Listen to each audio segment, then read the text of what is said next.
The lights are off and away they go. Extremely loose. He's managed to hold on and they get. He missed the complete. He's crazy As I stuff. said, Freitas is on the grass on the infield before. He slides through. He tags Richard.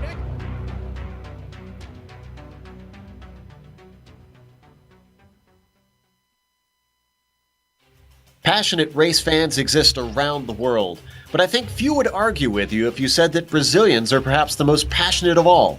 Various titles in a variety of series have been clinched here at Interlagos, and today that makes it feel all the more fitting that Champion Motorsports wraps up their season at this well-loved circuit. Though some of the points races are over, that might just free up the fighting out on track with nothing but pride on the line. We'll see who comes out on top as we get ready to watch round 10 of the Ricmotech.com Challenge. And you'll see it all live here on the Global Sim Racing channel. Hi, I'm Joe Peak, and with me in the booth covering the GTE class is Samuel Ryman. Next to him covering the GT3 and GTC classes is Sean Crackers Ambrose. Behind the scenes is our director, the Dr. Amjad Yaman, and he's using cameras provided by Dougie Beard. Sam, Interlagos certainly seems to have an interesting layout, and I guess you could say most of that is due to its history. Tell us about the track. Yes, Joe. Yes, Joe, this absolutely does have an interesting history behind it. Now, of course, you mentioned Brazilians are some of the greatest race fans in the world.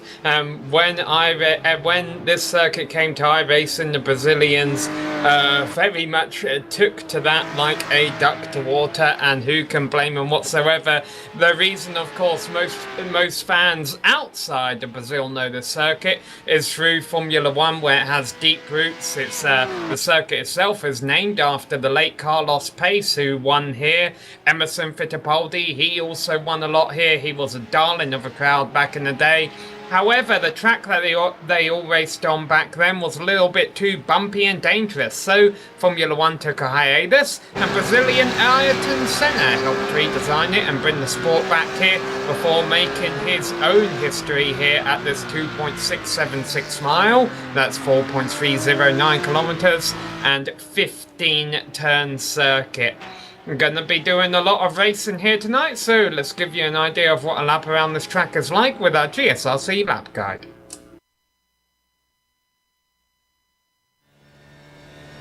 Alright, we've got Kevin Brown behind the wheel of the GSRC BMW, so let's do a lap around Interlagos. Turn 1 is a great chance for a pass, but with the way it switches back into 2, it's possible to defend from the outside, so watch for guys trying different things through here. Now we head through the Curva del Sol. It's flat out through this sweeping left-hander and feeds you onto the backstretch. At the end of this is 4, which is another good place to try and outbrake your opponent, and since it's a bit more straightforward, it's probably a better spot to get it done. The track really drops away here, so the car tends to want to push wide.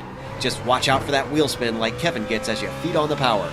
Now we head into the more technical portion of the circuit. 6 and 7 are going to be a double apexer with a big rise at the end. With the track being modernized, there's lots of paved runoff to the outside if you lose it. Then there's not much time before you're breaking into 8. You can really get away with taking tons of curb on the inside here. Right away, you've got a slow left-hander. There's lots of crazy camber going on here too, so keep it nice and tucked on the inside. Now we've got a curved straight that feeds us into the duckspill. Once again, lots of curb on the inside that you could take, so now's your chance to be greedy with it. One more time, compromise the exit and give yourself the best entry possible into 11. It's flat out if you hit it right, and you'll want to use every inch of the circuit. Now it's heavy braking for 12. Possibly the most important corner of the lap. Get a bad exit and you'll lose precious seconds all the way to the line. In these cars, you won't lift until you get back to turn 1, so from here it's simply a matter of putting as little steering angle in as possible. As has become custom, you'll want to chop off the pit entry to really shorten the run. But that's a lap around Interlagos.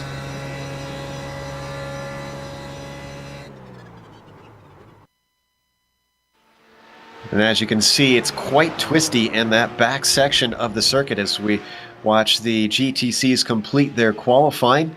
Right now, Jay Dargert is on the pole, and he's completing his hot lap here. These are just the last minute of all the Porsches out there on track qualifying, so this will seal the deal. Workman is out there as well. He's got only a 10th to try and overcome for that pole in this slowest class here, Sean. Yeah, and you know what? Dargett really throwing down a very competitive lap, but Workman not that far off, but it is wrapping up, Joe, and looks like the work is done here. As Dargett was able to lay down a 136.1, Workman just a tenth there, a 136.2. So very, very close times here at the top. Well, Dargett did not improve as he came across the line. Workman is heading to that line as well himself. Can he chop it that 1/10 shorter? 136.2 or 136.2 is where he sits right now. As he crosses the line, he goes to pole. By quite a faster as well. quite a significant margin there. That's pretty good. And right in the dying seconds of GTC qualifying, GT3s are now rolling out. Now you see 6 Porsches there for that field, 2 of which did not set a time. Mark Ruggiero is actually not in the server right now, so maybe it will only be a 5-car field. Rick Smith, I guess he wants to elect to start at the back of a pack. Yeah, Joe, I guess I just really don't know what I'm talking about. That taking that pole there at the last moment on me. Now, we have the Drivers' Championships to cover here in this final round, and those are important, of course. Unfortunately, a couple of them have been decided, but I believe the GTCs are the only one yet to be solidified there, Bill, or Sean. I'm doing soup there. Where you did it. You did it. That's all right. Put a little money in the jar. We're all good. All right, yeah, Joe, let's look at that CTC championship here real quick. I'm sorry, GTC. You know what I was talking about.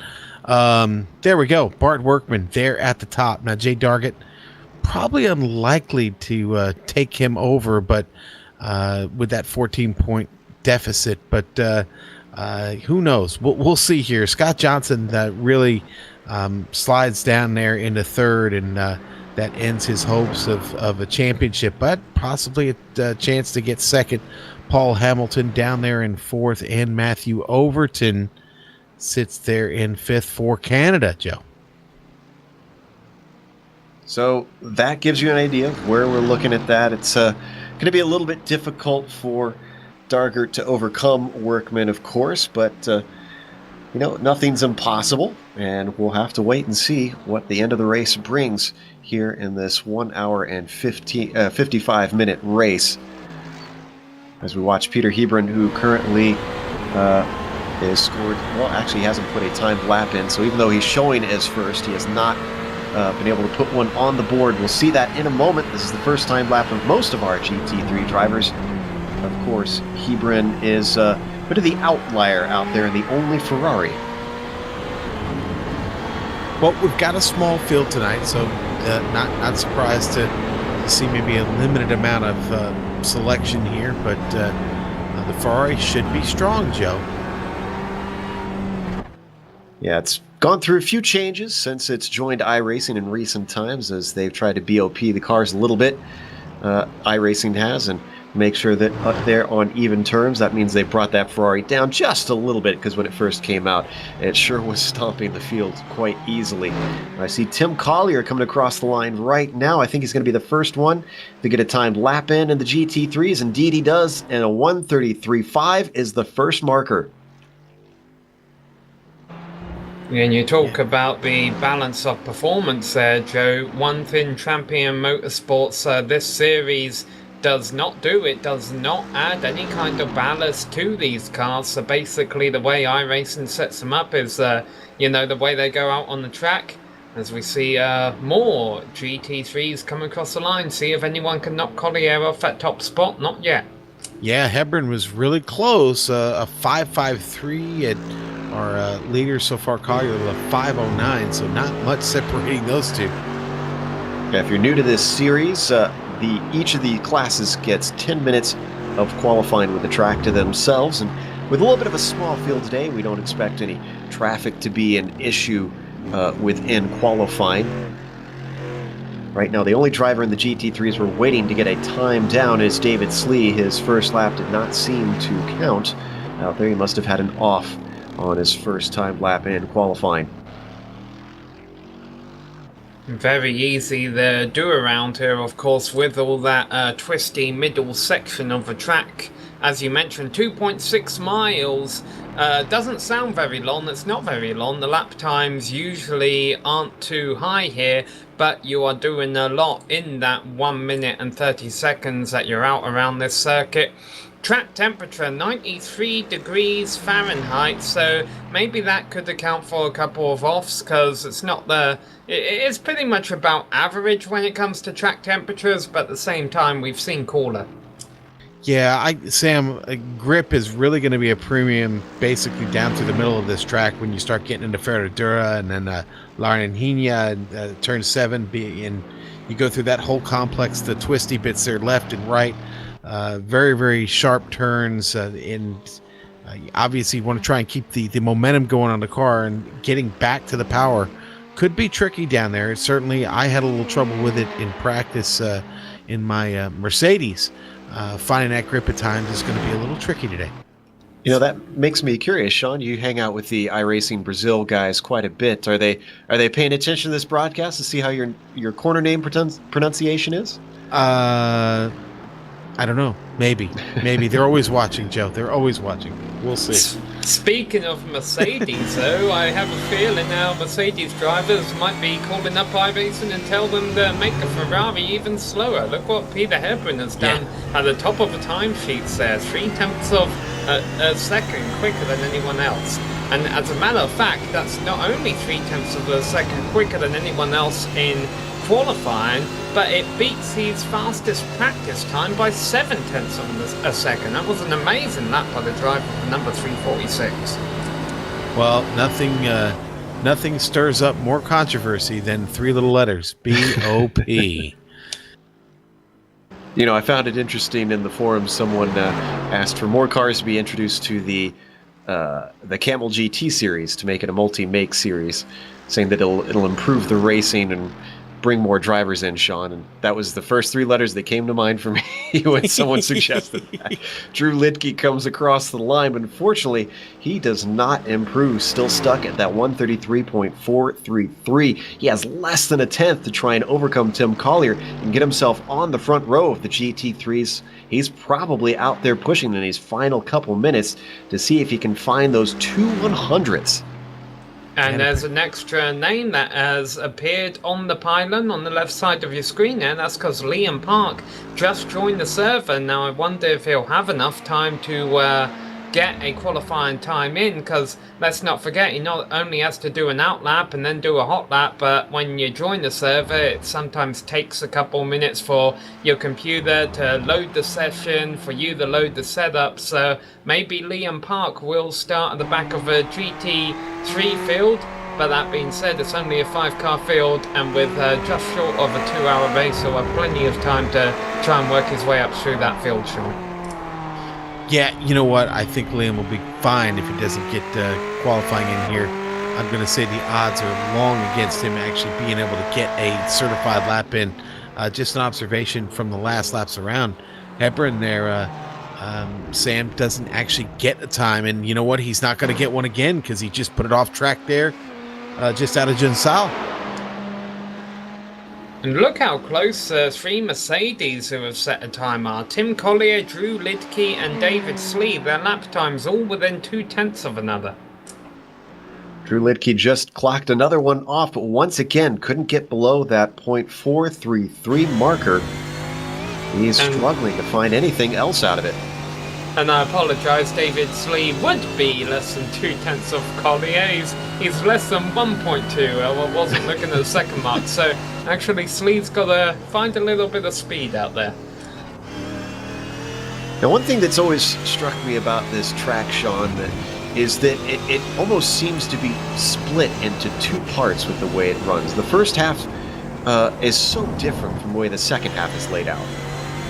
Boy, Joe, yeah, it really is. I mean, it's I see. You say it's halves. I almost say it's thirds because honestly, the first part of this track, I mean, basically down all the way to turn 4 when you get into Interlagos, it's pretty wide open. I mean, you really get on the hammer, and then all of a sudden you get to Interlagos, and the track changes on you. You've got to slow down, and you've got to get around very tricky all the way to Ferradura. And once you get there, well, then it's time to try and hang on to the car and keep it in the gray as you navigate the twisty turns down through there. And then when you get out of turn 12, out of Jinsao, where we saw Hebron have a problem a moment ago, it's back on the hammer again, and a very, very delicate trip, though fast, but kind of delicate there through those boxes and through Arquipensadas all the way up to the start-finish line. You're wide open, but you are fighting the car just a bit getting through there. You're up to full speed once you get down to that front straight. I don't know if they're going to let Slee have this. This is an outlap going on right now, but now it's 10 minutes left on the clock. GTEs are rolling out. And Slee stopped. Sure. Yeah, that's not... He was just a bit too shy there. That's such a shame. Well, that'll end it for our GT3 qualifying, and in fact, now let's take a look at the GT3 Drivers' Championship.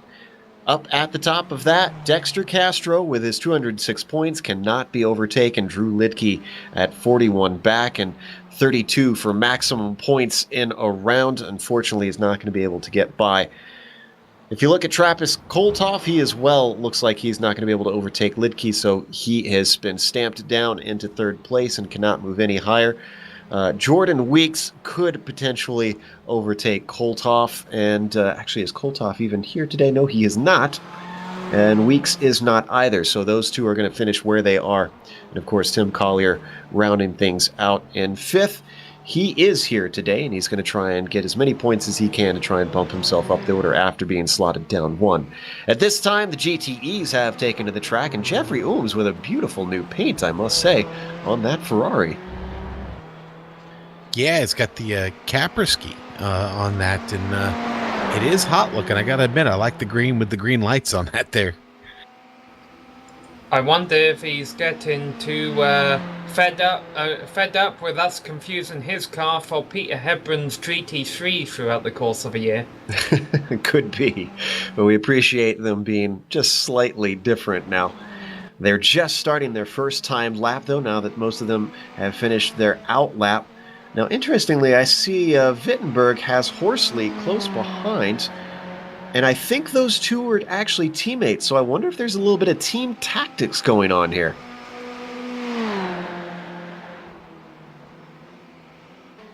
And we should note that this GTE class is essentially the Ferrari class today as well. Also note, Wittenberg was 2 seconds faster than Horsley in practice, so I wonder if this is Wittenberg trying to help his teammate with the line, or he knows Horsley isn't quite as fast as him, so hey, I'll just go out here and give my teammate a bit of a tow. I know he's not going to end up battling me on track. So I don't think he's ready quite to send him to the glue factory yet, so just throwing him a little bone for now. And Horsley, you can see, is struggling in the latter half of this lap through the technical section, where he has dropped off by a significant portion. And now they climb back up the hill from Zhongzhou into the start-finish line once again. Man, that left-hander is so tricky. It really is, Joe. You make time or lose the race down in turn 12 there. Yeah, Horsley really did a good job at keeping up with Wittenberg throughout the first half of the lap, but then as we got to that second half of the lap, as you mentioned, kind of dropped off there. But Wittenberg, his lap time didn't count, so he went off course. Currently, Jeffrey Ooms, the driver of the beat, at 129.6, 2 tenths faster than he went in practice, and Ooms was the fastest in practice. So, will the other drivers be able to beat that 97 today? He's definitely going to be the driver with the target on his back. Certainly seemed incredibly close between Roderick and Jeffrey Ooms, at least in the warm-up. And unfortunately, Wittenberg has not been able to put in a timed lap quite yet here in qualifying. Right now, Ooms sits on the pole temporarily with a 129.657. Wittenberg goes off course again, I can tell you. In fact, he's going to stop and take it back to the pits and try all over again. Currently on screen, we're watching Paul Darlin, who has yet to set a time, but when he does, we expect it to be competitive. Paul Darlin comes into this race second in the points, only 1 point ahead of Humberto Roca. And it looks like it will go in Darling's favour, that championship battle for second in the points, because we do not see Roca here tonight. I think this is going to be a good lap for Darling here. He's gotten around well. Comes to the line. He had a little bit of a help from that car ahead in the slipstream running to the line, but it's not quite enough to overtake Ooms, as he is a full half a second behind.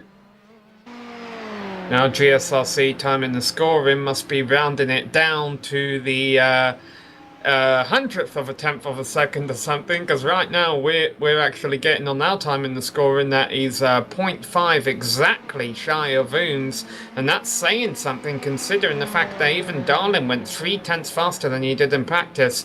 I'm actually quite surprised at how much all of these drivers across the board in the different divisions have picked up between practice and qualifying. I wonder if they were just all practicing race simulations during practice time, or if the track has rubbered up a bit. You know, I suspect that there was most everybody trying to run a race program, getting themselves down there and seeing how the car handles, and that set up to make sure that everything is sealed away. I mean, qualifying can only do so much, and with it being a bit of a small field, it won't mean as much today, I don't think.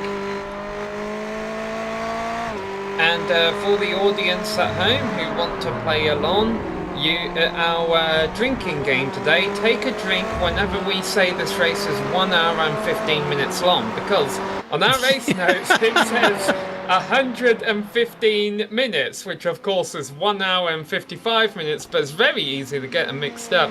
We were debating right before the top of this broadcast, what bizarre time to hold a race. I guess they didn't want it to quite be 2 hours.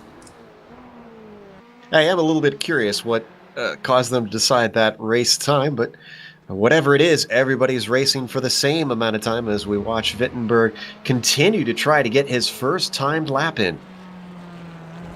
Seems to have been just a bit of a challenge for Mr. Wittenberg there. His competitors now have all got a time on the board. It's still Jeffrey Ooms sitting there pretty comfortable at the top. He's the only driver that's gone a 129 around this track so far. All right, let's see what Roderick's got. He's coming up to the line. Was this a clean lap? I came into it about halfway, so I'm not sure if maybe he had a mistake in the first part of it. And as he crosses, he gets onto the board, but only into third. Yeah, that's surprising. Even though we're not too familiar with Wittenberg in this series, we could tell from practice that he certainly has the pace, because he ran a 129.8 during practice. As a matter of fact, was only a couple hundredths off of the guy you see here, Jeffrey Ooms. And the thing I like about this, Joe, it's the final race of the season, and a lot of the reason we don't have a lot of participation tonight is because a lot of drivers are just saying, okay, I've got what I've got in the points. I don't think Brazil, for whatever reason, it's Interlagos isn't my... I'll tell you, Wittenberg just spun on his hot lap, so it looks like Ooms and Darling will be our front row.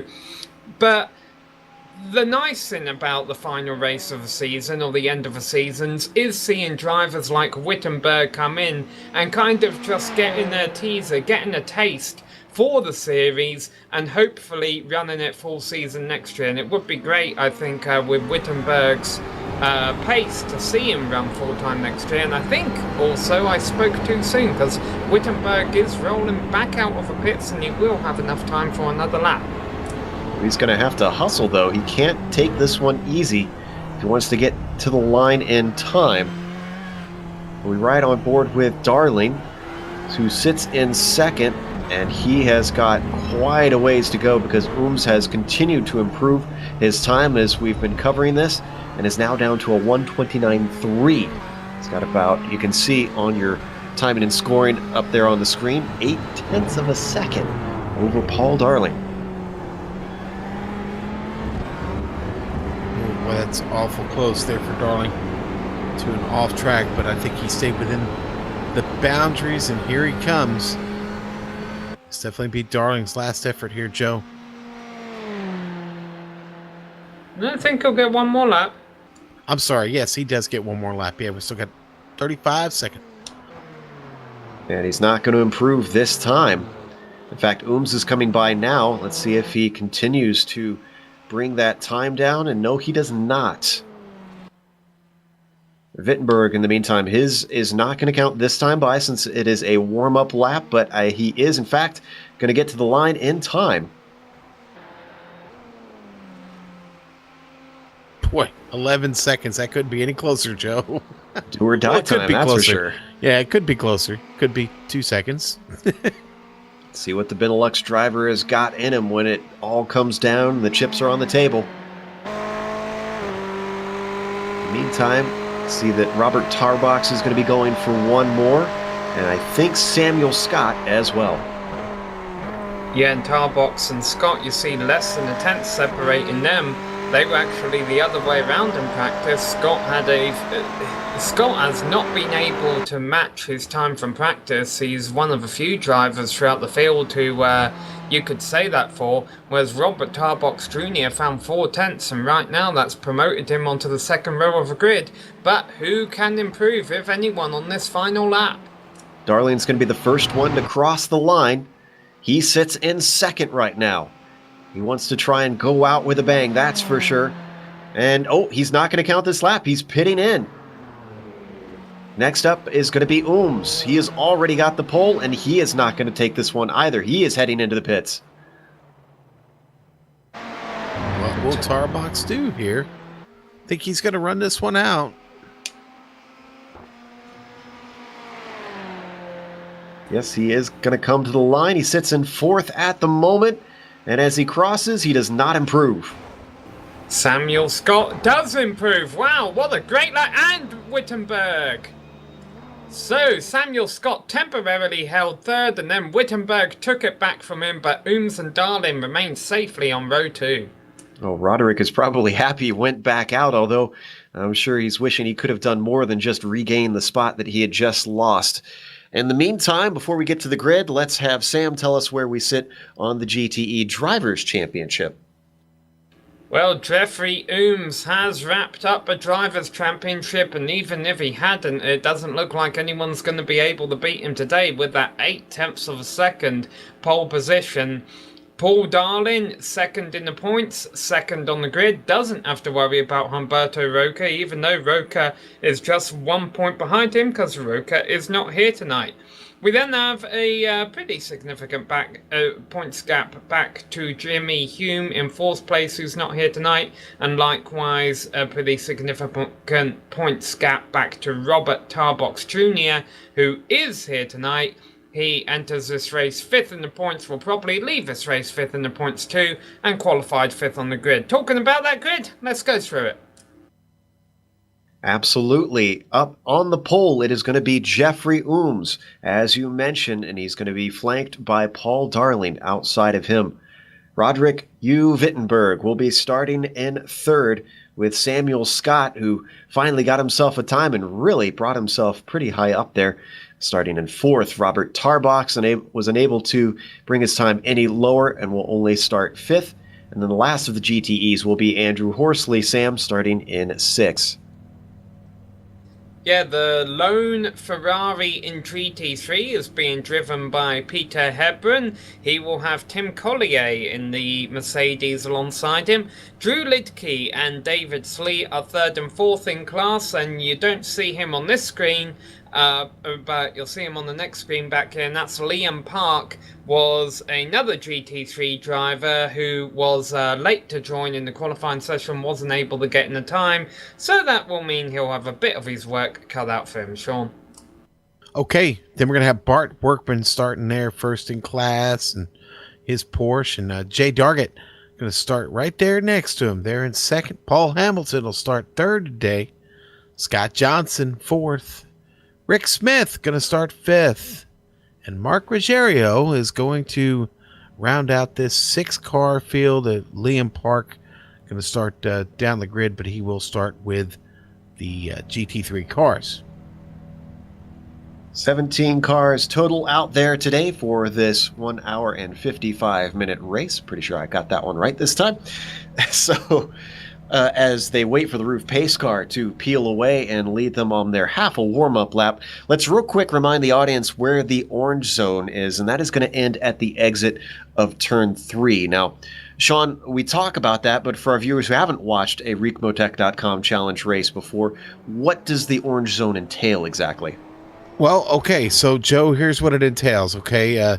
Basically, you're not making a move, you're not making an offensive move to pass until we get to the exit of that orange/red zone, okay? It's a rolling start, but you've got to not fight for position there, getting down through center. You've got to wait until you get out of turn 3 and onto the straight before you can start making a move to pass for position. We should clarify as well, they can pass, but if you have any sort of incidents, if you have contact with another car or cause problems, the stewards will come down on you a lot harder if it's done within that orange zone. So it's sort of just a safety net to make sure that drivers behave themselves, and if they feel like they can make a move, they need to make sure that it is a slam dunk and not marginal. Now, as they climb back up the hill, the roof pace car is going to be peeling off momentarily, and the GTEs will be able to take the green. Sam? Yep, and here they come. They're coming up to the crest of a hill, and once you pass that crest, you can see that start-finish line. We got 6 GTEs about to roll off into the first corner. As you mentioned, we don't expect too much of a chaotic start through turns 1, 2, and 3, but who knows what will happen in turn 4. Jeffrey Humes bringing them down. He's got 5 cars hot on his tail, and he is on the loud pedal. We are racing here at Interlagos. A nice start by Jeffrey Humes. He's going to pull ahead of Paul Darling. Won't have to worry about Darling doing anything aggressive into turn 1 because of that orange zone. And sure enough, a top 3 single file, Joe. GT3s have taken the green, and Peter Hebron leads them down through the Senna S. Tim Collier slots into second with Drew Lidke already single file as well. Same thing with David Slee. Let's go to the Porsches. Workman off to a big start, making their way down through Senna, the Senna S now.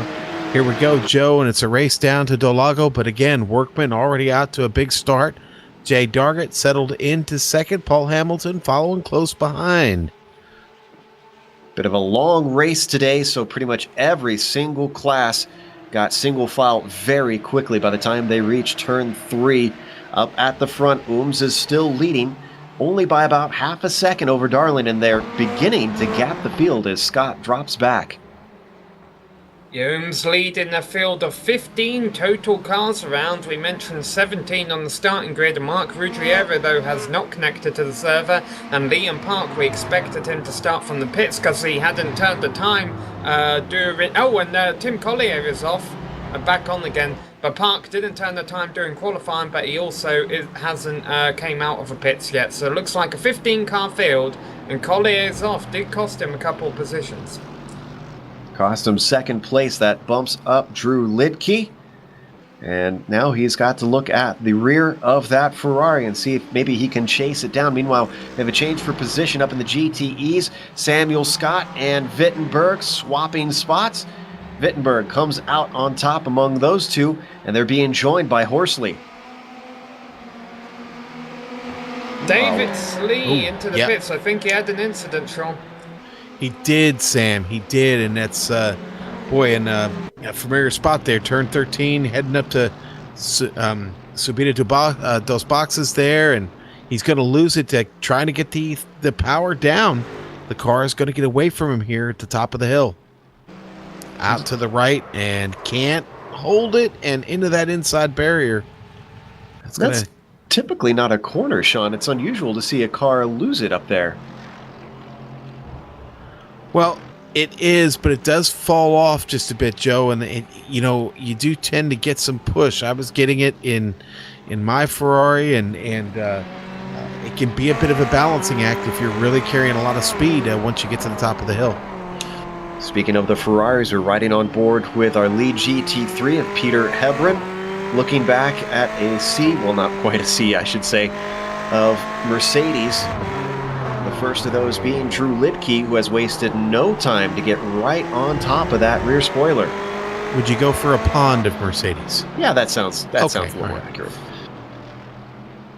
A little bit of a small field in those GT3s.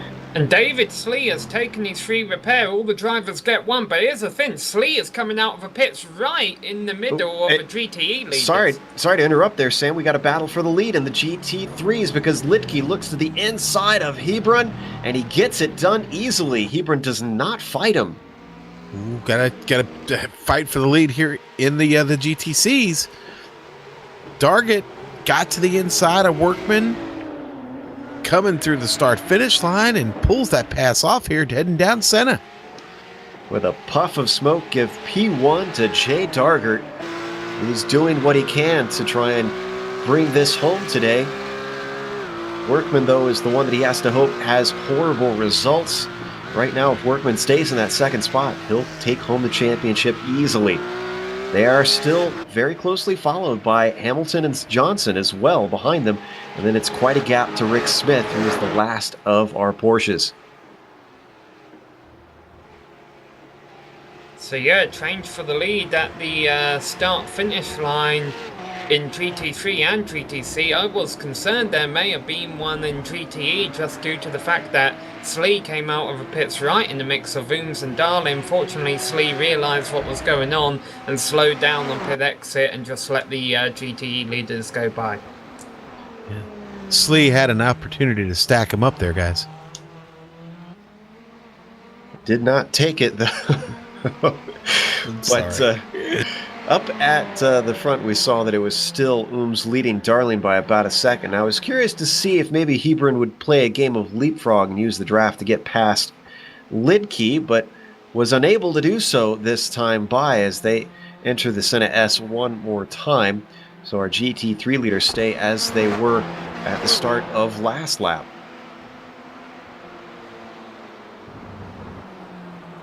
I just got finished watching Dargett and Workman make their way up the front straight, and Workman thought about it for just a second. He thought, I'm pretty close, I'm in a tow. He took a peek to maybe slingshot around him, and then he kind of backed off as they got closer to turn one. But this battle's certainly not over. I got a feeling we're going to see a lot of Jay Dargett and Bart Workman here having a little bit of fun today. And Hamilton and Johnson have having a little good battle of their own. They haven't let anything get away from them here. Twice this lap, actually, that Hamilton has locked them up entering the corner. He did it in turn one, and he did it into the Descida del Lago as well. Johnson was not able to capitalize on it, and now we see Hamilton swinging a little wide once again, but finds some time through that double apexer Ferradura and keeps himself safe from Johnson for now in that podium position.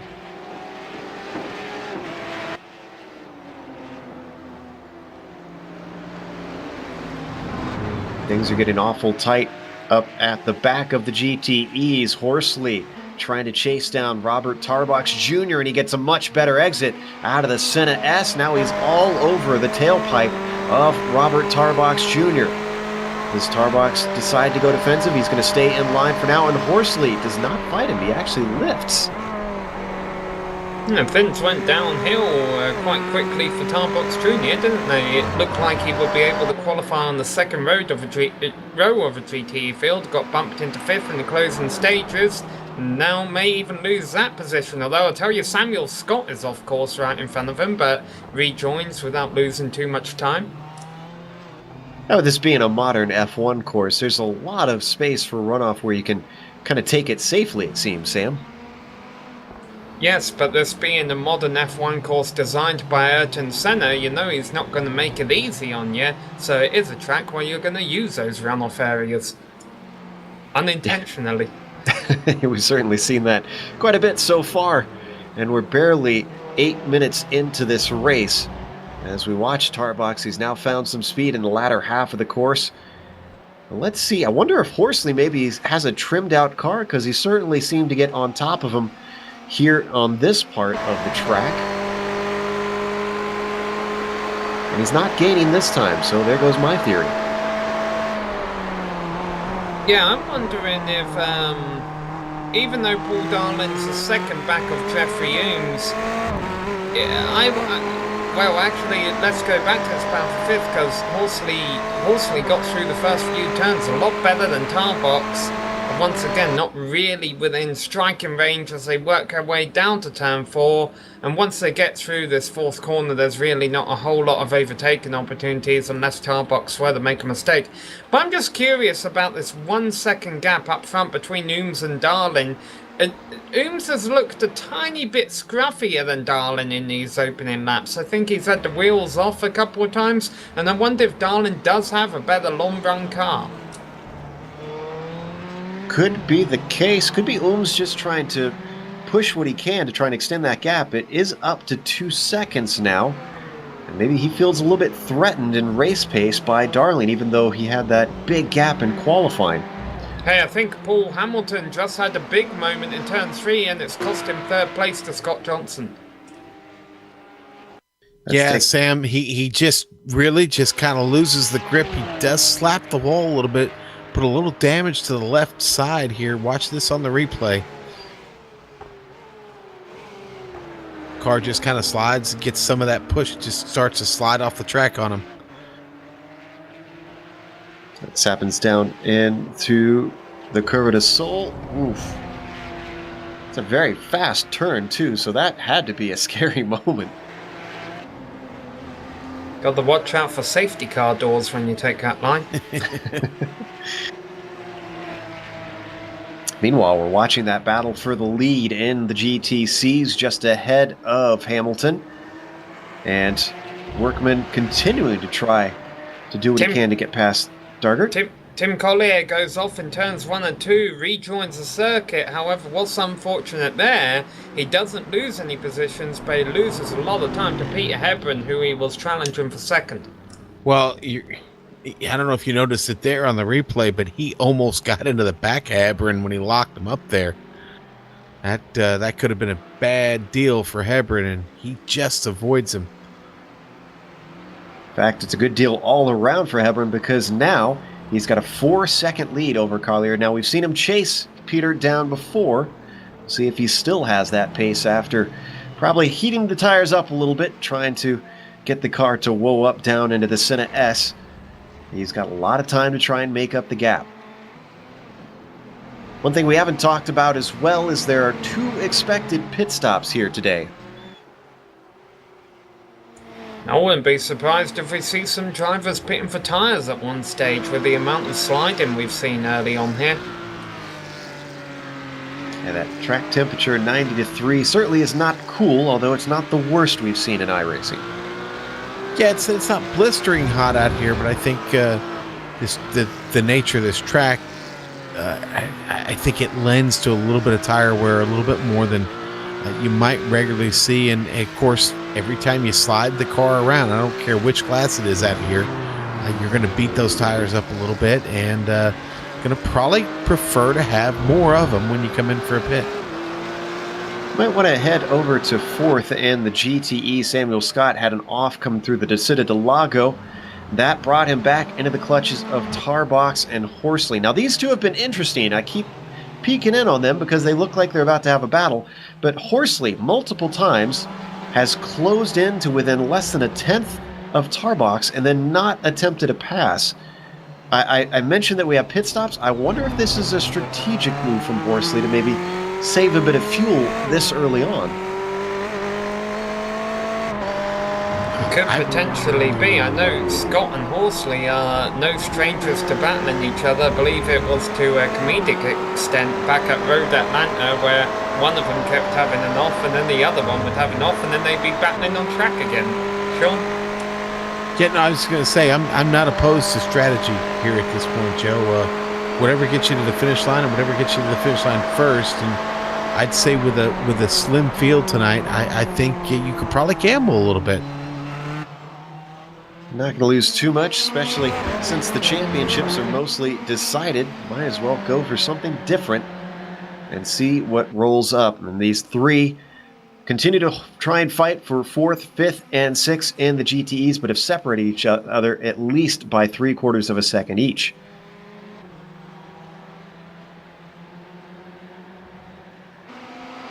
I've been following Paul Hamilton for a couple laps here, and we just talked about it a moment ago about using the tires. He seems to be lighting them up, but he's pushing hard here early. Would like to get around Scott Johnson, get himself in a podium spot. Sean, he's trying to recover. Go ahead, Sam. Sorry to cut in, but the battle for the lead is on in GTC. Yeah. Bart Workman looking down the inside of Trey Dargett into turn 1. Dargett, you talk about that sliding around. He did that a little bit out of the final turn. Workman capitalized, and we have a new leader in GTC. We certainly do. I guess I'd lost track of the real battle there, but great move there by Workman to get around and get it back. I can't blame you, Sean, for keeping an eye on the battle for third. I mean, it's just what an F1 or a NASCAR fan would want to see. A Johnson versus Hamilton. Who is faster? And if there was any tension between Dargett and Workman, they're certainly not showing it or feeling it, because Dargett, as soon as he had that mistake coming out of the final corner, he got on the radio and said, "Your turn," to Workman, implying that he expected him to go by. Now, I don't anticipate lap traffic to play much of an issue during this race, but it is starting to come into play to the extent that Rick Smith is now going a lap down. Now, there are still cars out on track in multiple classes, which means traffic should, over this nearly 2-hour race, play at least some sort of role. Hopefully, it does not hurt too many people, but at least gives us some excitement along the way. And I know we do have a few viewers chiming in the chat there on YouTube. And Bill, no, we don't need your show tunes. Thank you, though, for the offer.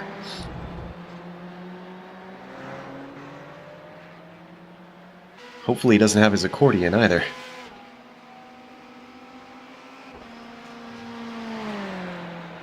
Yeah, I think these drivers had their fair share of lap traffic a couple of weeks ago at Motorsport.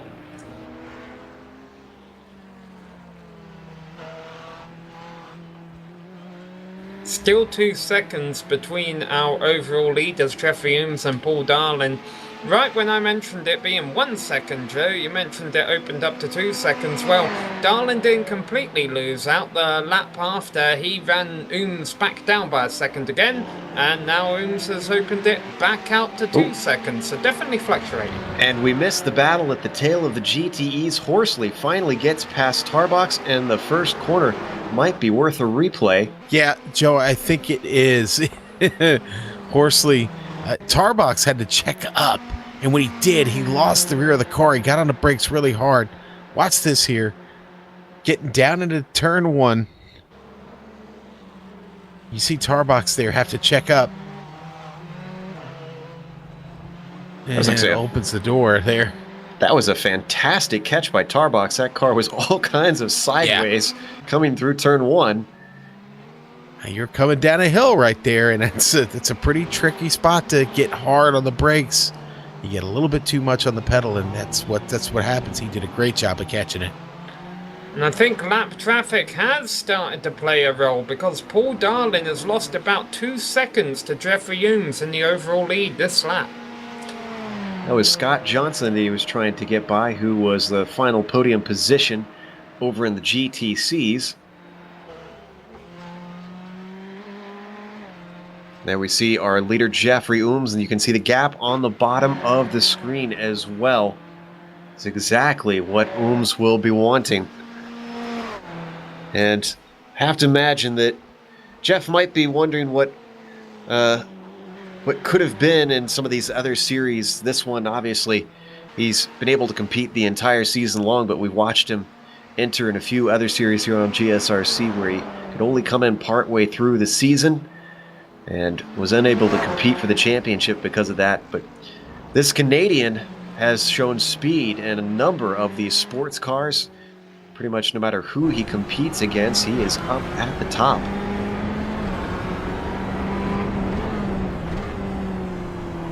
And Horsley wants to get by Scott as much as a horse wants to jump over a steeple right now.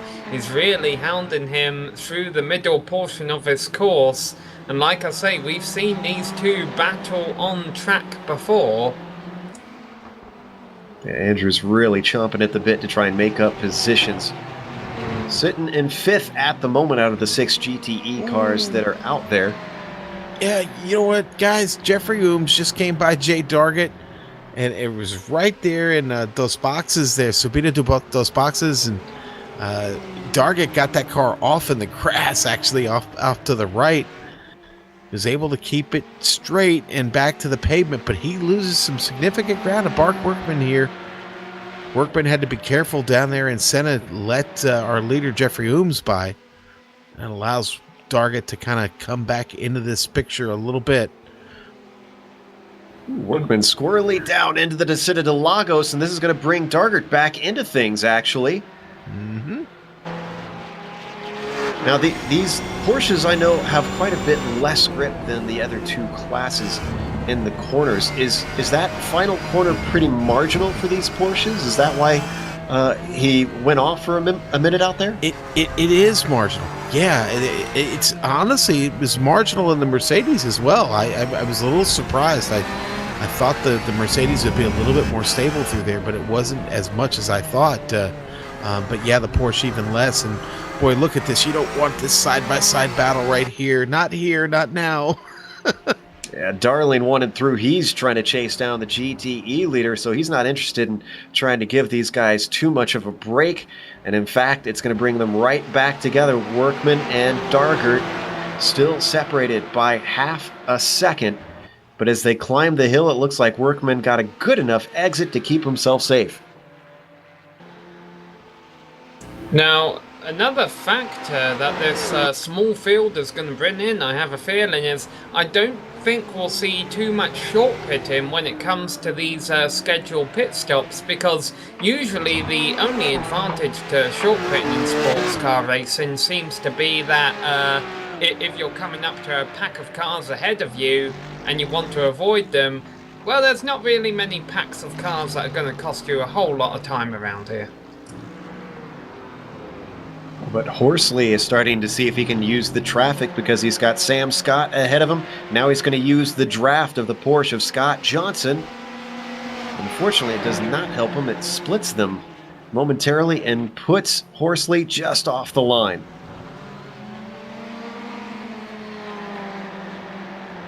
Back in the GTC class, Jay Dargett just made another huge mistake out of Descent del Lago here a little while ago, and it cost him more time.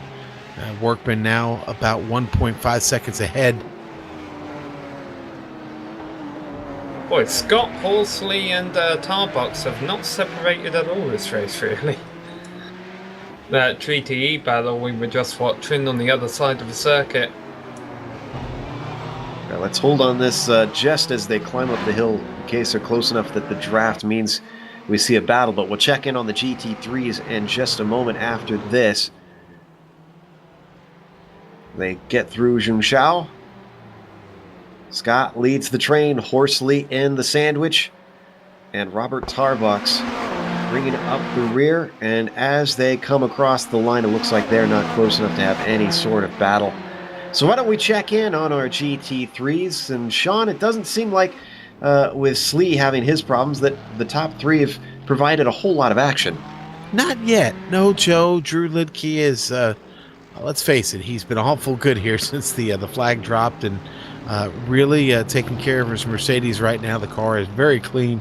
Peter Hebron having a solid run in his Ferrari. Here's the good news for Hebron.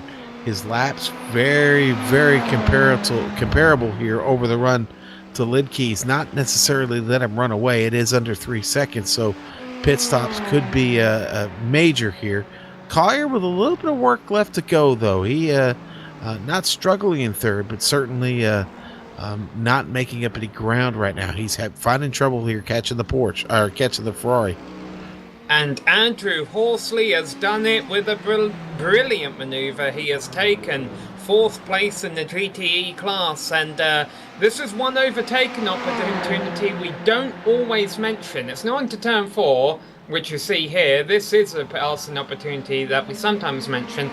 But at the top of a hill here, if you are really ambitious, and Horsley was, you see he gets that good exit out of a previous corner, the climb up the hill, takes a wider entry into the right-hander, knew he was faster and was able to complete the move. That is a potential overtaking opportunity, Joe, but you really have to be committed to pull that off.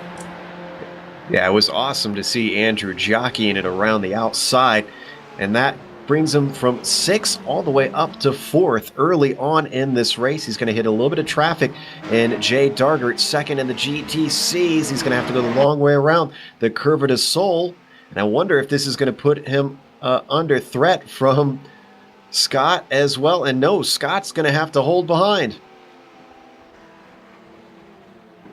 Horsley's enjoying passing cars on the outside right now. Certainly is. Poor Jay Dargert, just in the wrong place at the wrong time as everybody is streaming through. Now he can go back to focusing on his race. Yeah, Dargert had already lost a significant amount of ground, and now he's lost even more. And boy, he's going to need to really get back to work here.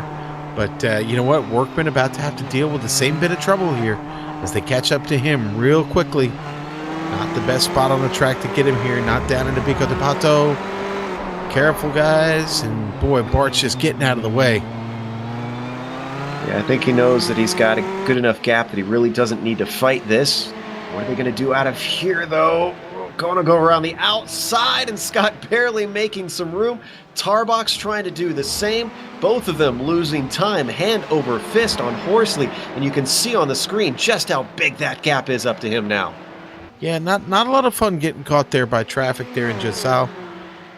You need the room to make the turn to begin with. It was not the preferred line for Workman, but everybody manages to make that happen. Well, you see on screen that Horsley has been able to pull away from Scott and Tarbox through all that. Now the question becomes, can Horsley run down Wittenberg? Wittenberg having a very quiet race, as we mentioned, quite new to the series. He's performed well though, 2nd fastest in practice, qualified 3rd, running 3rd right, and Horsley spins it! Saves it! Wow, what a moment in turn 4. Can he rejoin the circuit? He's still on the grass, still sliding around, holds onto it, but a bit of a Tokyo drift for the Ferrari driver right there. Let's look at the replay on this one. That was incredible. Did he dip his wheels off? Oh, yes, he did. And as every race driver knows, the green stuff just doesn't offer the same grip as the black stuff. That's not going to help him run down Wittenberg. Well, before that, he really was on a trot, but now he's got to try and hustle to see what he can do to pull away from these two. They're going to have the draft coming down the front stretch.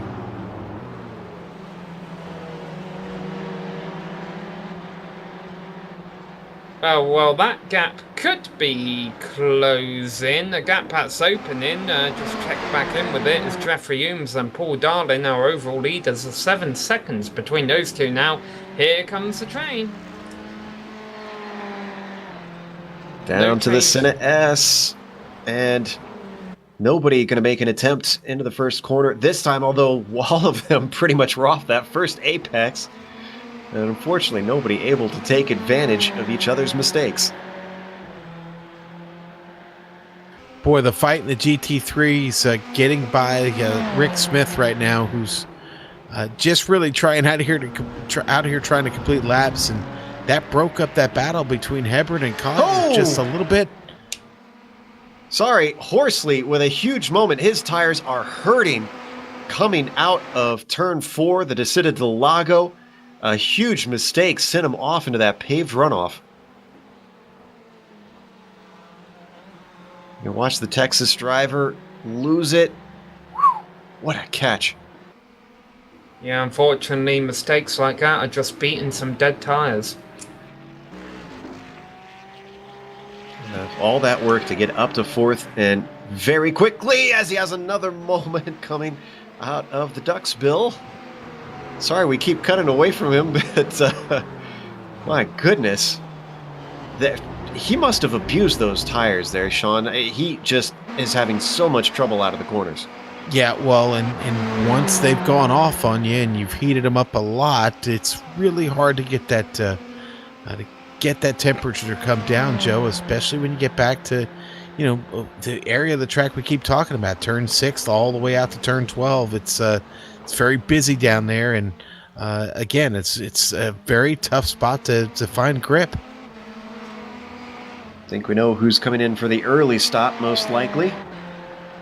Up at the front of our classes, let's give you a quick rundown once again of our leaders. Jeffrey Ooms has been leading since the drop of the green. Now, he was threatened by Paul Darling early on, but Ooms has been able to retain things thus far.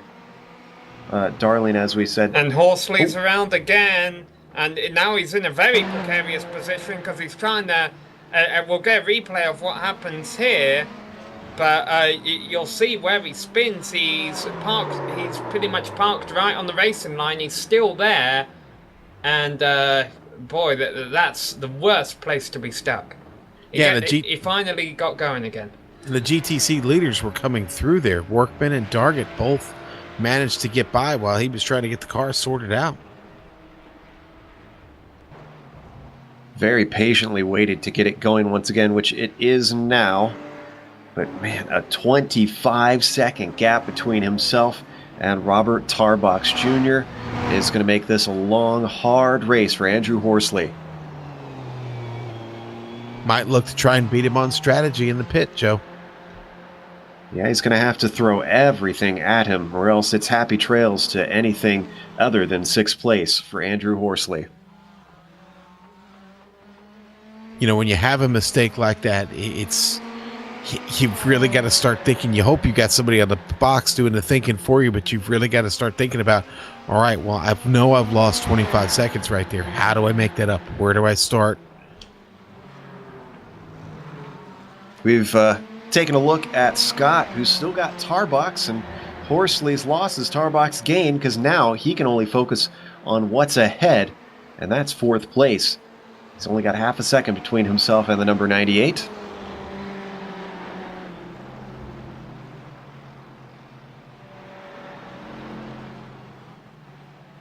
If you're just joining us, this is the final round of the Ricmotech.com challenge.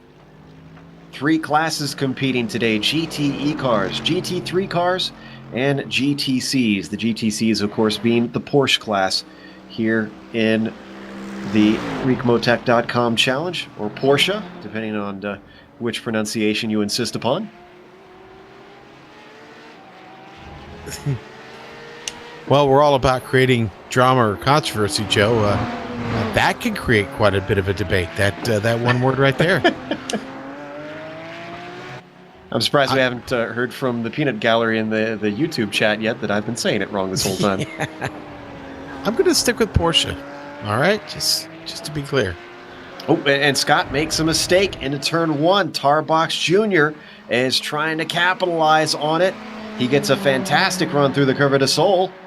He's going to be within the slipstream of Scott as these 2 Ferraris scream down towards the Descida del Lago, but he lifts before they hit the braking.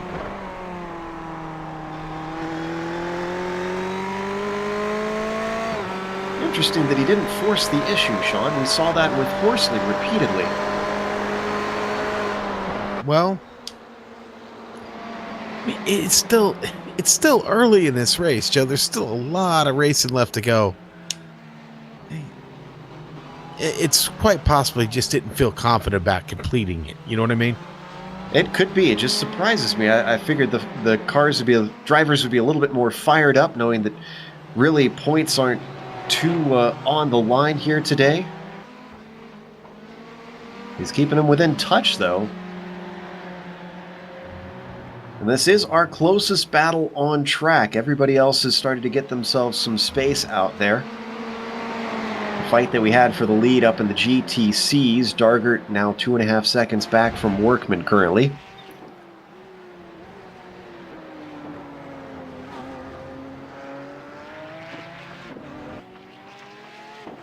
Only been out on track for about 30 minutes. If you're just joining us, you can see the clock in the upper left-hand corner. Still an hour and 22 left to go. Boy, I'll tell you what, really, really, Junsao is really where all the action's at. Andrew Horsley gets the pass on Jay Dargett there. It seems like Jay just can't get any help down in that part of the track. That seems to be where he keeps getting past, and it keeps slowing him down and hurting his chances of getting any closer to Bart Workman right now. Now, Workman is pushing. I don't know if we caught it quite on screen, but there was a big puff of smoke. Whoa, where Workman just disappeared on my screen. Oh no, I think Workman might have had a connection issue. Oh, this would be huge. No incident limit, so it wouldn't be a disqualification. Workman's gone. Oh no, he hasn't shown as a disconnect. Oh, he's back. He is back. Wow.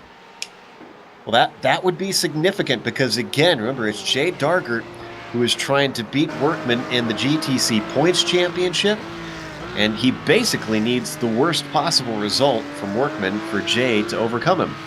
He disappeared for a significant amount of time there, too, actually. That's got to be a little bit of concern for Workman. I want to know what was going through Jay Dargett's head there. He's thinking, hey, he's gone. It's mine. And then all of a sudden, he's back. We're watching Horsley trying to get by desperately here. Sorry, go ahead, Sam. Yeah, I've been looking back in the stats. Because he enters this race second in the points, it's hard to believe this, but I'm pretty sure in GT3 that Drew Lidke, the driver who currently holds a 4-second lead over Peter Hebron and everyone else, has not actually won a race yet this season. Well, that adds even more emphasis to Drew on this one. Wanted to finish it off on a high note, maybe tick off that one final box. One thing we haven't touched on yet, of course, is the Teams Championship. And since we don't really have too many battles happening out on track at the moment, why don't we take a little bit of a moment to glance at that graphic and see how they stand. Now, Puffin Racing is up in the top, and it's actually fairly close between themselves and Skidmark Motorsports, only 19 points between them. However, it's a long ways down to Can-Am Racing, 152 points back. I think it's safe to say that they're doing no better than third, but they do have to look behind them because All Balls Racing is only a single point back in fourth, and of course, fifth is probably going to go to UMBC Racing.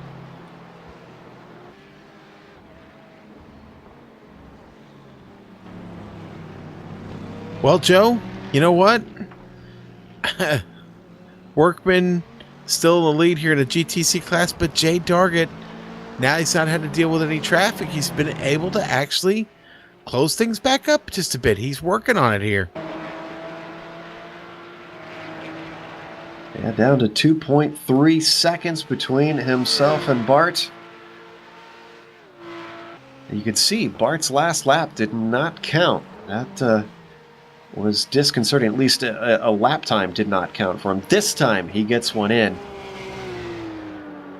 Yeah, that'll happen when you disappear for a significant amount of time and iRacing can't quote-unquote see you. But as we approach 1 hour and 15 minutes left to go, which granted, I don't think anyone sitting at home with their Budweiser has been able to drink anything yet. But as we approach this time, I've got to start wondering if cars are going to start making a move to the pits very soon. These fuel tanks, they all have about 75% of a full fuel tank. And as we're still about 15 minutes away from the halfway point of a race, I wonder how far these guys can stretch it. We mentioned we think it's going to be a two-stopper, but right now, no one seems to be showing any intentions of coming in. Yeah, no early stoppers. We expected Horsley, at least, to maybe be the first to try and gamble on an early stop since his tires were struggling. And in fact, they have not improved to what was 25 seconds. Has gone down to 34 seconds between himself and Tarbox.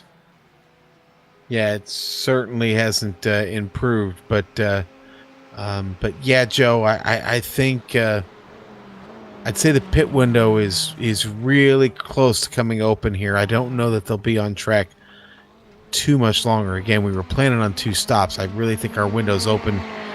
Not even waiting. I think our window's open now. Don't be shocked if we start to see some guys dive in here. Watching Tarbox Jr. right now, still hounding the car of Samuel Scott. He stayed within a second, but what was a close fight earlier has opened up this little bit of a buffer and hasn't done anything. Now, a car ahead, that GT3 going way wide, was David Slee that we saw. And they're going to catch him at just about the right time as they scream up past the Subida do boxes.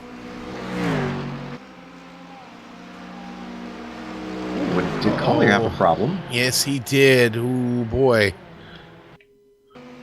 When you see a stream of rubber heading towards the tires, that's a pretty sure sign that some contact was made. Let's see. You know, he starts to lose it up on the curb there. He's just on it for so long. Upsets the car and it gets him off into that He's tire having to take a tow. He's stopping the car. And it's going to be a long way around for Tim Collier. This actually might bring David Slee back into things. Yeah, I think it'll put him in that podium spot in the GT3 class.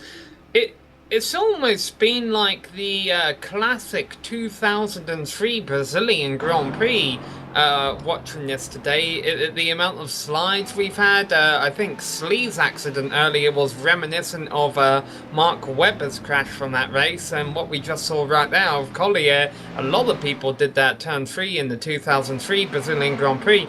Granted, for those fans who remember the race that I'm referring to, it was Formula 1 cars in wet conditions, but seeing these GT cars on this hot track in these, warmer conditions with less grip out there, we are seeing kind of a similar thing going on, where corners that would be a problem turn on an F1 car in the wet are being difficult for these guys in the dry. Certainly is. There have been plenty of mistakes, and some drivers are paying for it. So maybe today it'll be a little bit about just keeping it pointed forward and keeping it moving. Meanwhile, things closing up between Tarbox and Scott. He found a lot of time down into the first corner. In fact, he's all over that rear spoiler now.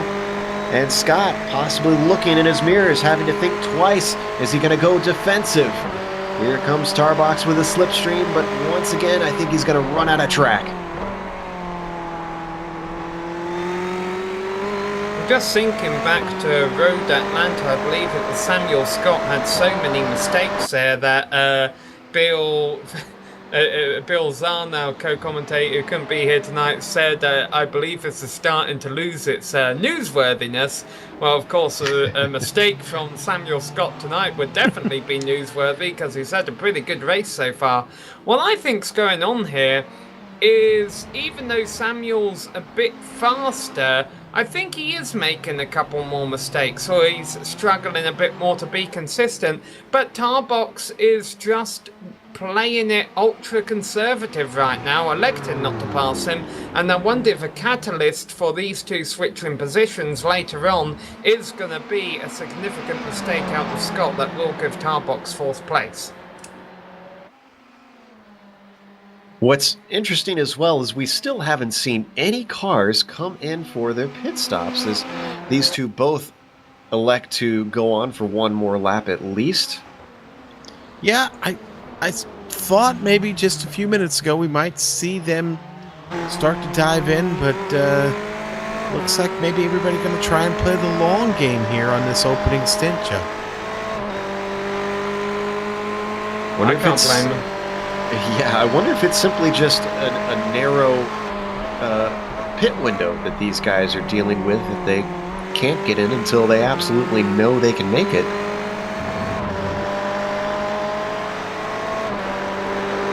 No, also, I mean, the magic number, if they could make it on one stop, would be 57 minutes, but we're still a far ways away from that turning into a reality. 15 minutes, you can see it there in the top left corner.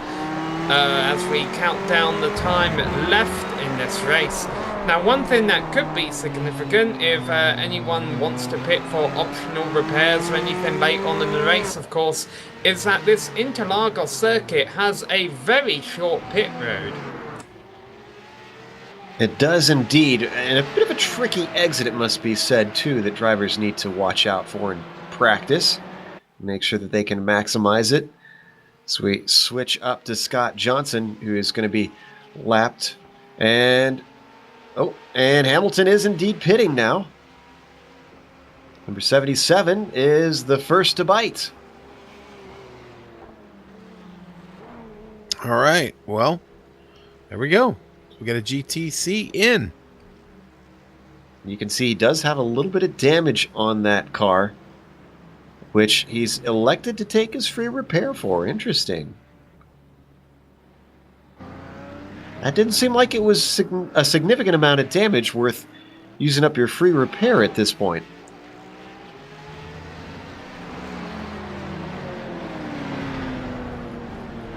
And he's already rolling. That was too short of a stop to take tyres. I can't imagine these cars are going to go the full 1 hour 55 minutes with a single set, though. No, Jeffrey Ooms comes into the pits. Well, now you mention that, Joe. Let's see, these guys are pitting at the 45-minute mark of a race. So if they can do another 45 minutes, because we've been assuming all these cars are going long, that would put them down to 25 minutes left in the race for their final stop. Is it really worth taking another set of tyres just for 25 minutes, Sean? Yeah, that's a good question, Sam. Now the GTC leaders are in. Workman, Dargett come in together. It really evens things up. Our former leader has gone on and has exited the pits. Darlene currently leads, and we expect we'll hand that back over once he comes in for his scheduled stop. Scott Johnson goes by the pit and does take over the lead of the GTC class here temporarily. And of course, the interesting thing here is knowing that Workman and Dargett came in pretty much at the same time. So if one of them leaves significantly before the other, as Dargett does, we can assume Dargett did not take tyres and Workman is. Or maybe even, could Workman be getting some repairs? He had some kind of incident earlier. Oh no, he just had the connection incident earlier, didn't he? Never mind. That's right, he did. You don't have to spend any time repairing your internet connection during the scheduled pit stop. Darling, into the pits. All right. Now, I believe you will. Yes, he has led a lap, which I don't believe they serve bonus points for leading a lap in this series anyway, so more of just a feather in his cap. And Wittenberg is in as well, so that means the lead is going to go right back to Jeffrey Ooms after one lap.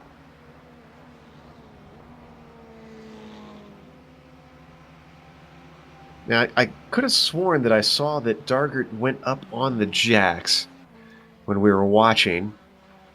So it would be odd for him to have that much of a quicker pit time than Bart Workman. Unless maybe Workman got a speeding penalty. Now, here's the problem with making an earlier stop than other cars. Paul Darling goes from being out of his own class of traffic. He re-emerges from the pits ahead of Tarbox and right behind Tarbox and Scott, who are having their own battle. Now, the saving grace for Darling here is that Scott and Tarbox are probably going to be pitting at the end of his lap. But if they're not, this battle could actually hold him up. Guys, real quickly, Scott Johnson did finally pit in the Porsches, and Jay Dargett going to go back and take the lead of this race. Workman up to second. Wittenberg and the GTE still in the pits. He's definitely taking tyres. Ooh, and that battle that you mentioned between Scott and Tarbox is heating up once again. Already, Darling has caught the back of them. He's really got to hope that they come in this time because they're holding him up significantly at this point. Oh, look at that. It's Scott out of fuel. Scott's out of fuel. I saw Tarbox really gain on him in the last turn. Samuel Scott has pushed it one lap too far. But Tarbox is still good. Oh no, he's not. He's coming in. Can Scott actually coast it to his pit stall, though? It's a long uphill run as Tarbox lights him up, trying to slow it down. Yeah, Scott will make it into the pits, but of course I think a problem he's going to find is he's going to be speeding... No, he's under the speed limit. It's going to be a long, slow coast down to his pit stall, and this will certainly allow Robert Tarbox to jump him in the pit stops. Horsley just almost rear-ended Dre Dargett in the final turn. Fortunately, they avoided contact, Sean. It's Jun Sao again. So much trouble to be had down there. And that was right before Horsley was meaning to pit, which he has coming in down now. Let's look at the replay from on board. Just going to get this run at him down the hill and got to set up, slow down quick for this left-hander. Horsley thankful that they have not yet modeled flat tires or flat spots on these cars. Thankfully, he was about to ditch them anyways. Scott has managed to get going. He's returning to the track right now. But the gap between himself and Tarbox, oof, that is a mammoth gap, actually. Yeah, Tarbox, that could be due to the tyres, because even Wittenberg is behind tyres right now.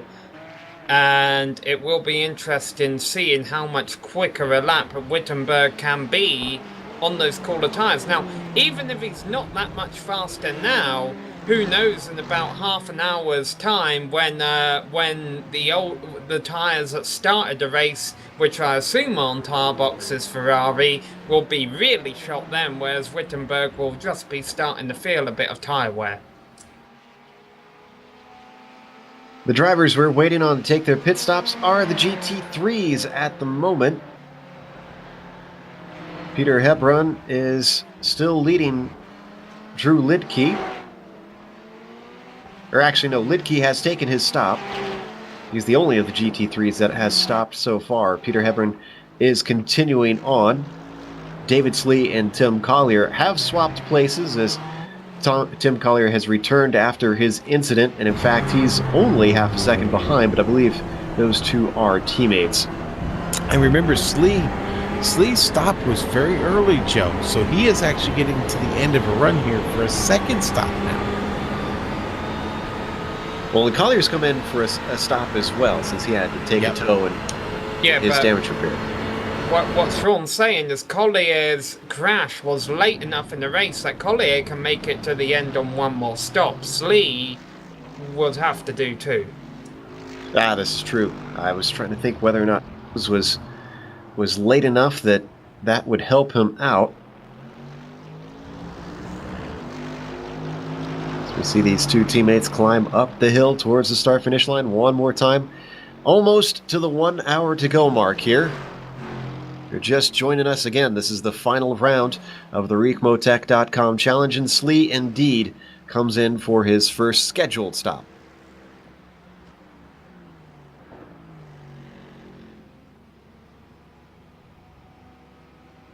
Hebron going to push that Ferrari right to the max. Seems a little silly anybody trying to save fuel in a Ferrari, though, doesn't it?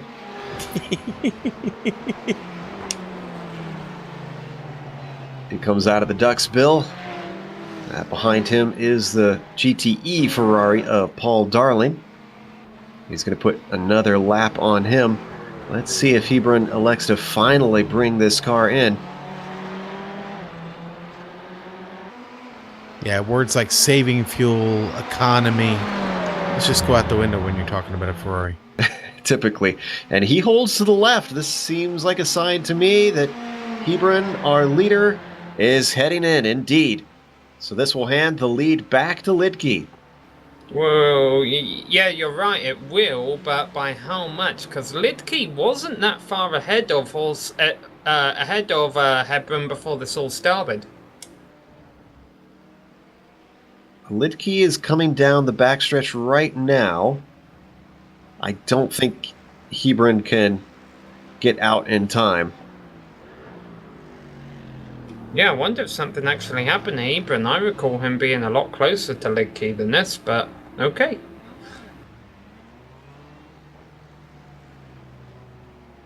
Samuel Scott is off course again. He's actually had a couple of off courses since rejoining the track.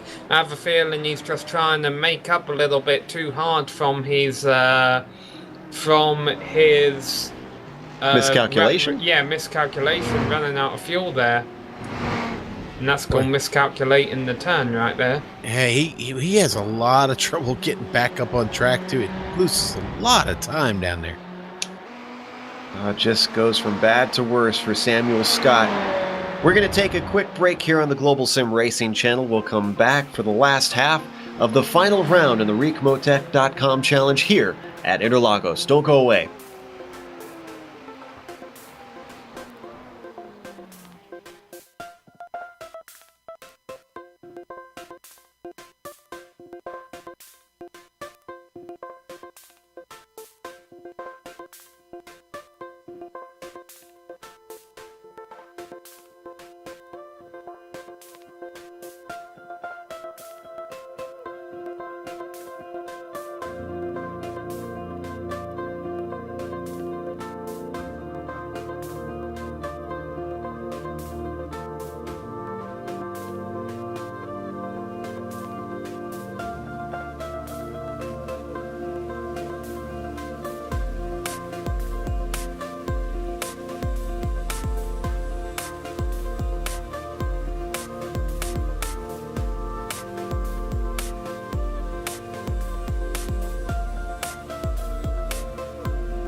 Welcome back to Interlagos, Autodromos Jose Carlos Pache, as they call it down there as well.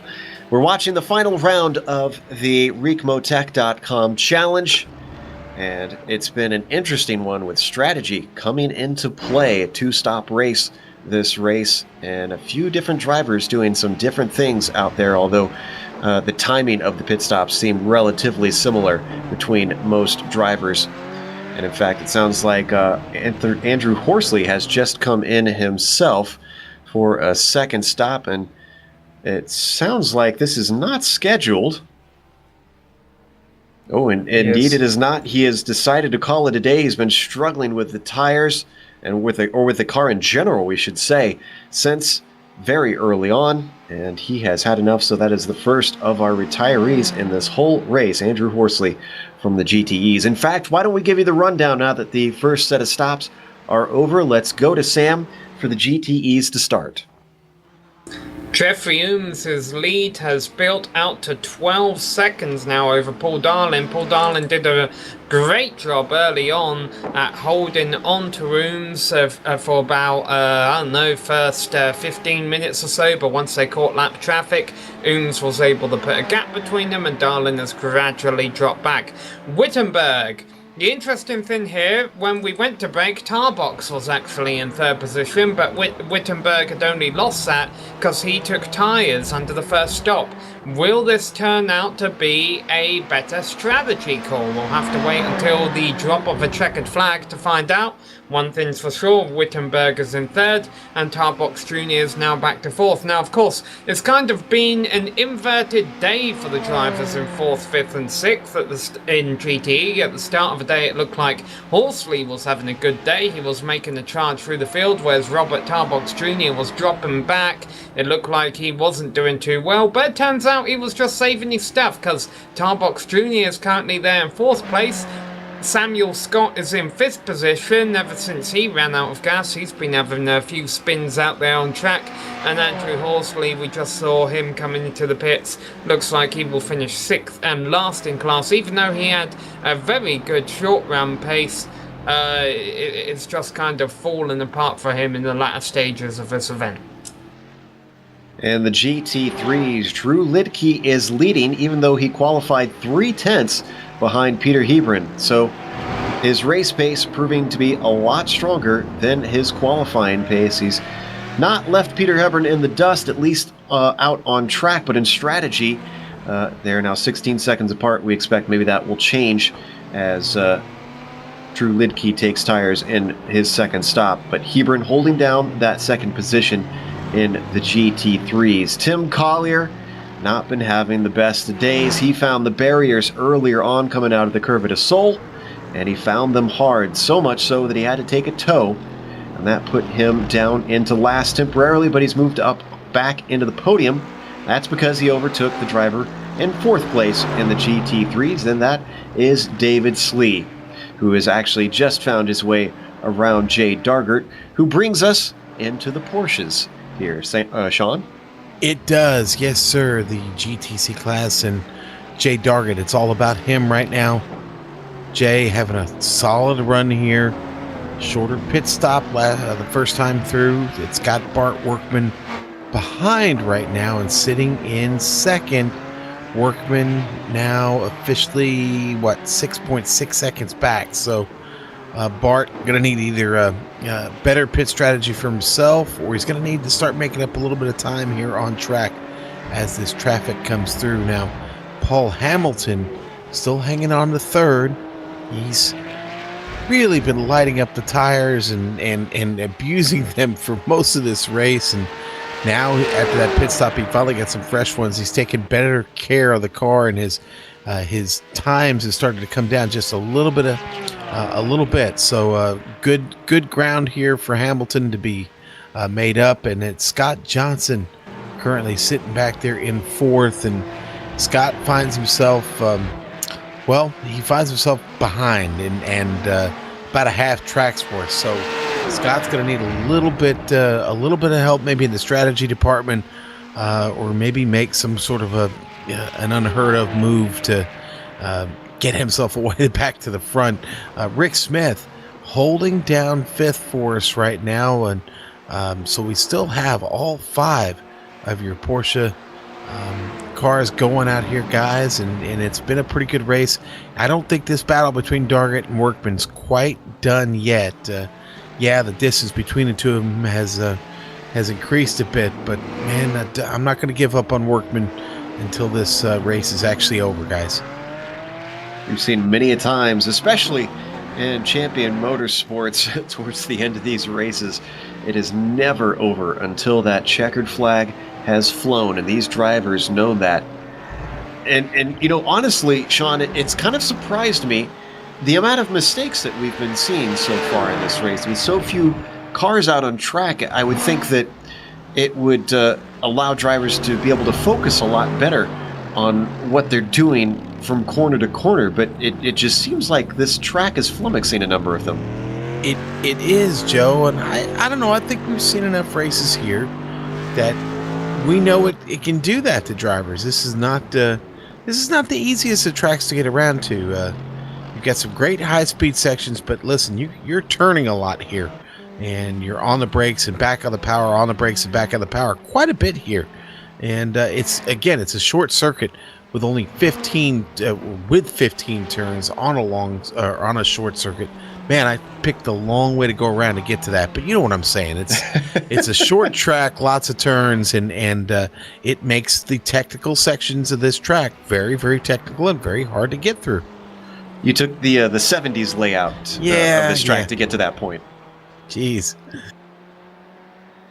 Jeffrey Ooms certainly having no such trouble in that beautiful Ferrari up at the front. You can see the car chasing him, Paul Darling, a whole 14 seconds back. But like we said, we think that might change around as we're watching the strategy play out with an hour and 55 minutes. These tires certainly will have to go a long time, and we expect to be changed. But Sam, you seem to think otherwise. You think that 25 minutes is short enough that you can maybe gut it out? I think you have to. I mean, we're seeing drivers coming into the pits at the same time and then leaving onto the track about 20 seconds apart due to the cars that take tires versus the cars that don't take tires. And I don't know if you can catch 20 seconds in 25 laps. As it could become a race of mistakes. Is the only thing, I guess, that would want to make you change tires on your second stop.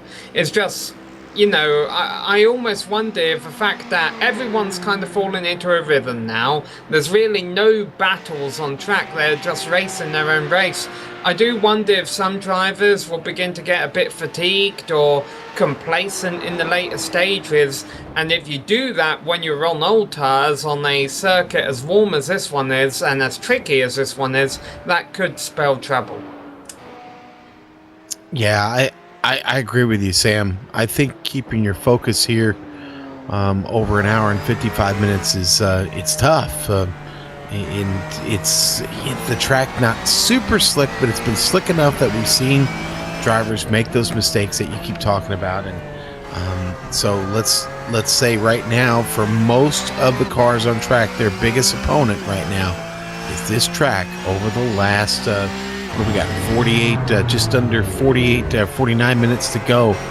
They're really going to have to gut it out here. And as they say, or as we know somebody who does say, eventually the cream does rise to the top. Certainly does. We've seen it here today. But can they hold it down to the end? So we were watching the view from Bart Workman for a while there, riding on board that Porsche. I wonder if we could get a little bit of an onboard from Tarbach, since we know that he did not take tires. And he seems to be Mr. Smooth today. I kind of want to spend the lap to watch and see how he's handling that car, what his wheel work looks like.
Tarbox is looking very Prost-like. I was watching his hands during that lap, and very smooth, not a lot of corrections. Doesn't seem to be hustling the car too bad.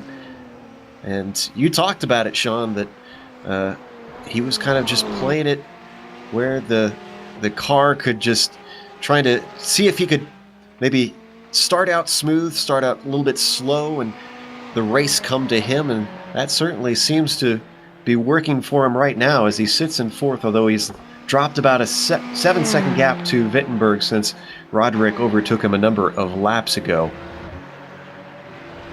Yeah, and you know, Joe, we were just talking about there while we were taking the ride around. You know, I think Sam brought up a good point. You know, this might, if someone's going to short pit, this might be the spot to try and do it. I think it's a great idea for someone like Bart Workman right now, who's honestly continuing to lose time now, all of a sudden, to Jay Dargett and get a little bit further back. Although his last lap was a little bit faster, on the whole, Bart seems to be struggling to catch Jay. Maybe a short pit here could work out for him. Well, Workman certainly gave the apex a miss on that previous corner. He did. I was jinxing him, Joe. It's my fault. He's trying to get as much as he can out of this machine. And these Porsches really force you to be a driver and not rely too much on aids, as there are very few inside the cars. Ooh, That's why there's him up. Yeah, the Porsches like to do that a lot. That inside front tires sure seems to like to stop rotating when you try and turn. Yeah, you're gonna see it stop. You're literally gonna see the netting in the tire. Or in the wheel itself, but yeah, it really presents a problem for these tires. Now, granted, they're only about 15 laps old. Tarbox talking to someone about something. I think that was just lap traffic. Looks like maybe he had to try and get past the car of Rick Smith, who was actually, he is a lap down from his class, it looks like, because he was near the car of Paul Hamilton, who is also in the Porsches. But those two are not fighting for position that you see there on screen. Yeah, another two cars not fighting for position right now. You may have noticed during our through the field that Peter Hebron and Tim Collier in GT3 are pretty much nose to tail, but we didn't mention anything about them fighting. That's because even though not too far behind Peter Hebron, you will see the red Mercedes of Tim Collier. There you see the interval at the bottom left of your screen there. There's one lap in between them, so it's actually one lap in a few seconds. So Hebron not having to worry about too much pressure from behind. Oh, Scott had another problem. And this was in the Descida del Lago once more. You're going to see in the replay. And we've seen this move before. When he tries to brake, that rear just snaps around. Thankfully, that paved runoff allowed him to continue on, but he lost even more time now and is a whole minute and 4 seconds behind Tarbox. Lidke is into the pits, and this is interesting because I kept mentioning that I don't think making your second stop with 25 minutes left to go and taking tyres would be worth it. So what if you do make your second stop with 45 minutes to go, and here a new set of tyres would definitely be worth it, and you're not far away from the middle of a race, so it's kind of an ideal tyre strategy. I'm trying to check and see if he's going to take tires here. Watching his pit stop. He's been sitting in there a long time. And they do have to fuel and take tires separately, mind you. Boy, this is an unusually long stop, I feel like. Oh, there he goes. Yeah, that was tires. Tarbox Jr. into the pits. So he's probably... I have a feeling all of these drivers who are doing this short pit strategy here have got to be doing it as a tyre call. I think I agree with you on that one. Very savvy observation there, Sam, as we watch the New Yorker come in, hit his marks, and just like the GT3s, the GTE cars also must take fuel and tires separately as per Le Mans rules. Yeah, Sam was all over it there with that observation, Joe. As we watch our GTE leader, Jeffrey Ooms, has been out there on a bit of a Sunday drive this Wednesday evening. He had to worry about Paul Darling. We should remember that even though right now he's got quite a bit of a gap, that early in the race, Darling was right on top of him and giving him something to think about. I'm sure Jeffrey Ooms doesn't take anything for granted after he saw the crippled car Bradley Haley in the dying moments of last race at Motorsport. Yeah, that is for sure. And Tarbox Jr., by the way, has come out of his pit stall, and he gets slotted down to fourth with the huge gap that he had on Scott. There you see our leader in the GTE, Jeffrey Ooms, getting by more of the traffic. That was Paul Hamilton, who moved to the outside to let him by, and that's going to be Rick Smith just ahead of him. David Slee comes in for his pit stop.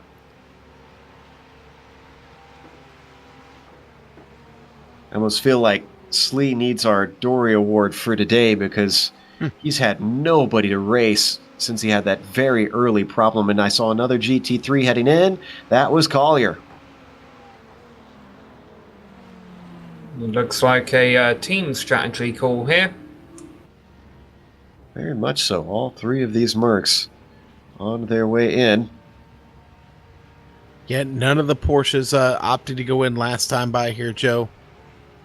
They're still in wait-and-see mode here, I think. And those red and white machines are, of course, the Can-Am team. They're the ones that are trying to keep themselves ahead of All Balls Racing with a single point separating them in the championship. Also, Sean, I think we saw the GTCs pit a little earlier than the other cars for the first round of stops, so I wonder if they're staying out a bit longer, even if some of them are planning on short pitting, just to make sure they can make it to the end on fuel.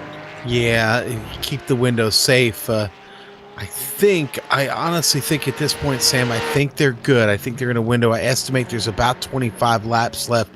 They should be good. If they came in and fueled up now, I think everything will be all right. Tim Collier, the Mid-South driver, returns to the track. 38 minutes left to go on the clock in this 1 hour, 55-minute race.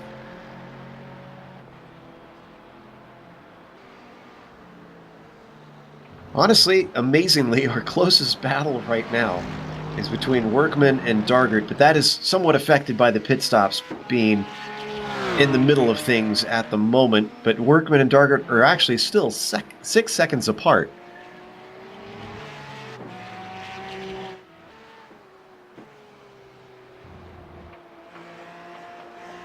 Dargert, of course, running that Stars and Stripes livery, that iconic one that's so hard to miss out there. Nope. It's not hard to miss at all, Joe. And he hasn't missed much tonight, to be honest with you. Jay is the Club West driver. He's putting on a pretty good show here in Brazil. And you know what? He's just got to take care of it here at this point. He's continued to outpace Workman here since that last pit stop. And if he could just get a perfect stop this next time in, he should be in good shape to the end. He's got to battle the track and the traffic, though, as it comes through. He's going to have to be very careful.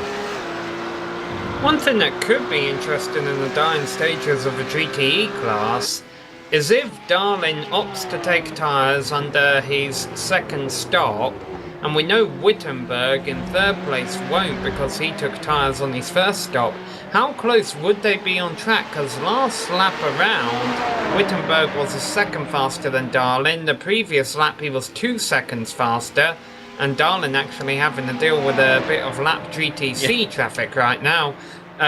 So I don't know. It could be interesting to see how that pans out. That GTC traffic. Oh boy, watch out! Big trouble there. Another lockup, Joe. Paul Hamilton locking him up, getting down into turn 1 right behind Rick Smith. Here's the replay. Ooh, this was a close moment. And Paul actually just got on the radio to apologize. You're going to see here. I don't think he expected the car to be at the apex, and they did make contact, we should mention. Yeah, it was ever so slight. Hamilton sliding it through there, though. Great job by both cars to hold control. Here we're going to watch on board Smith. Yeah, and you see him just light those tires up behind him. Yeah, and Hamilton had been trying to get around Smith for quite a while. They had been in close proximity for, I think, about 3 laps. So even though Smith a lap down, the car still seems to be pretty worthy, have a little bit of fight left in it. Smith may have had some issues that we just missed along the way. Seems to be quite a ways back, even though we've had a lot of racing.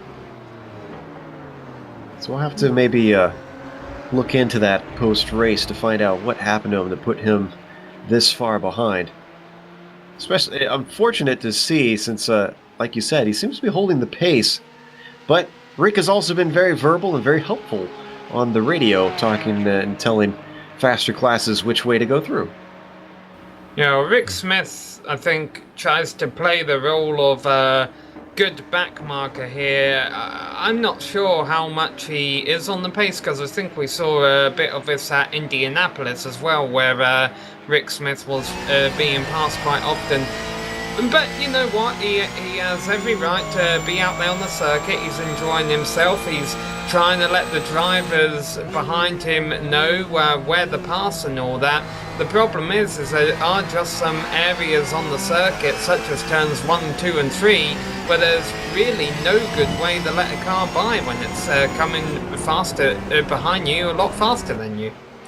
And there we see the car of Hebron finally getting through, and Ferradura had to do it in the corner. Not typically a place that you see most of the interclass passing happening in multi-class racing, but this series has an interesting mix, Sean, with the way that the slowest class actually has the fastest top-end speed, if I'm not mistaken. It really kind of does. It's strong on the straight, and it's strong on the toe, too, Joe. I certainly noticed that in practice, so it is an interesting mix. It makes it kind of interesting on this track, but I think as we've seen down in the really technical sections of this track, it doesn't seem to outperform. It doesn't outperform the Ferrari or the Mercedes, for that matter. Bart Workman in, Peter Hebron announcing he's coming into the pits this lap. All right, starting to see more of these scheduled second stops take place.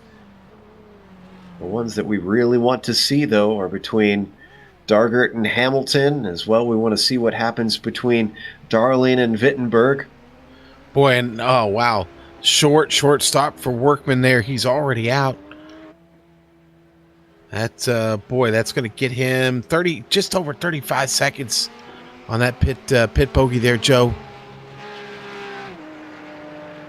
He's going to exit ahead of Scott Johnson. Critical so that he doesn't get held up, and Johnson hasn't taken his second stop. Yeah, let's see where Lidke is, because Lidke took tyres.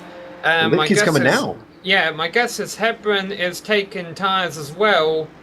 And Lidke resumes his spot in the lead, but by how much over Hebron? Well, it's going to be quite a bit, because Hebron's tyres taking a little while to get on. It surprises me just how far back actually Hebron is looking like he's going to be as he finally comes off the jacks. Now he's well safe of Tim Collier, because Collier had severe damage that he needed to be repaired. But man, both of our GT3 leaders are done with their second and final stop, and that gap is looking as big as 27 seconds. Yeah, I really think Hebron should have tried an alternate strategy there. With only 30 minutes left in the race, try something different than mid-key to catch him, and if it didn't work and he was sliding around the place, he had a whole lap over Collier. This is great news for Lidkey, which, as you mentioned, winless this season. That'll put a smile on his face if he could just bring this home. We've said it before, we'll say it again though. The race is not over until that checkered flag is shown by the stewards. So Lidkey does have to drive the car and keep this pace up.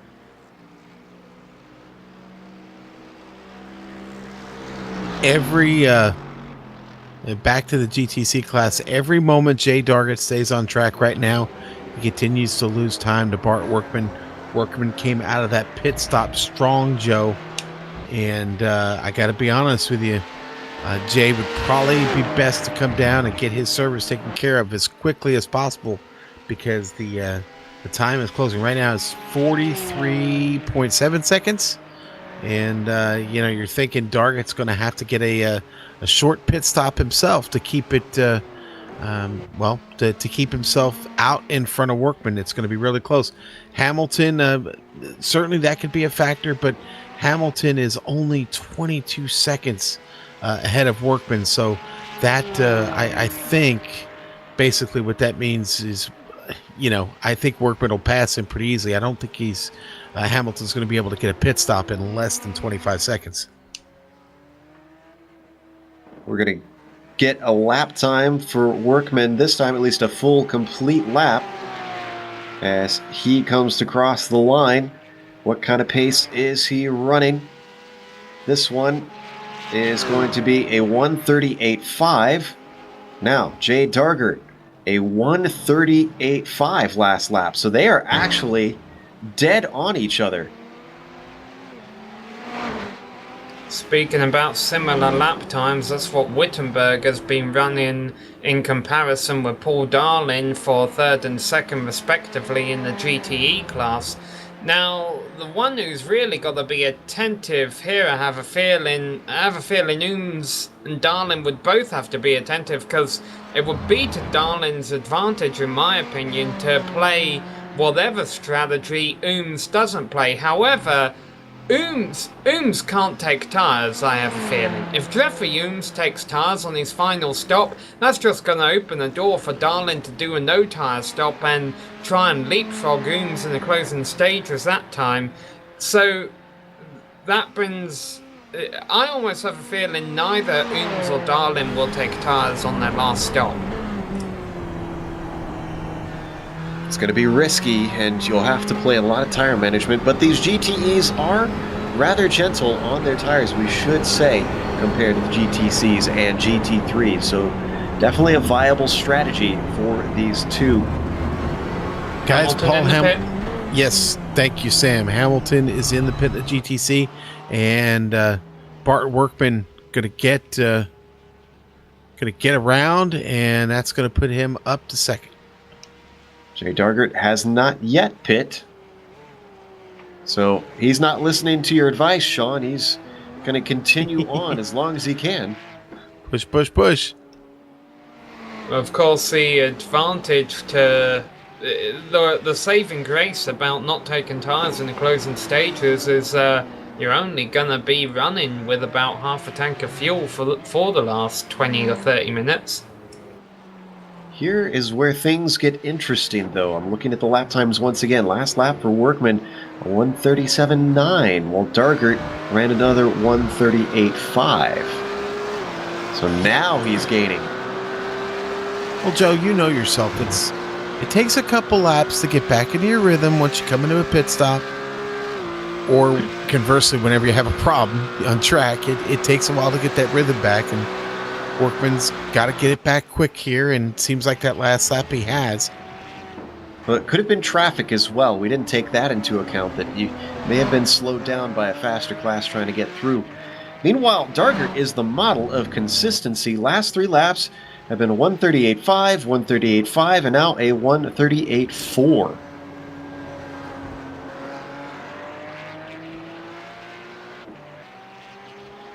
Wittenberg into the pits, really no doubt about what he's going to do here. We know he took tyres on these first stops. No reason to do them again under this stop. He hasn't really had any big slides during the middle of a race. To the field's credit, and I hope I'm not speaking too soon here, although I fear that I am, because the ends of this series races always step up in the craziness department a little bit. But this middle stint of a race has been quite clean for most of the drivers out there. Oof, you talk about the craziness factor. I wonder if we could get an onboard of Wittenberg exiting his pit stall here.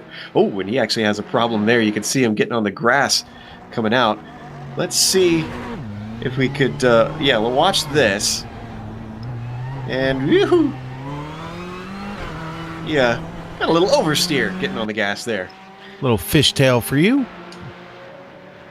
Gotta get the rears heated up, right, Sean? Yeah. I never feel that you're going to see someone speeding on pit exit at this track. The pit limiter is too fast for you to take that pit exit sometimes. So we watch Roderick see if he can get this second place away from Darling. He's got himself into a podium position, at least on the first broadcast race. I'm curious if he took part in the Motorsport race. Can you check that on for me there, Sam? Wittenberg. Did he race at Motorsport? Wittenberg's name does appear in the point standing, so I made a mistake. But he doesn't have any points. Interesting. So, sounds like he did not, or at least he did not score in Motorsport if he did show up. So this will be a better showing if he can hold this up. Ooms is in, guys. Jeffrey Ooms making his way down the pit lane. I can't see how Ooms can take tyres. Darling in too. I wonder if Darling's pitted intentionally on the same lap as Ooms so he can watch what he does. That could be the case, but by the time he hits his stall here, I'm not sure if he could see. Oh, well. That's definitely no tyres from Ooms. Well, Darling almost has to take no tires at this point. Yeah, because if he did take tyres, he'd be 40 seconds back. Yeah, Darling, there he no goes. tyres. And he is well clear of Wittenberg, who is on the back half of the course. But because of how far back Darling is, he's going to have to hope for some dire mistakes from Jeffrey Ooms if he wants to take this win away. And that pit exit cone is like a pedestrian on Grand Theft Auto.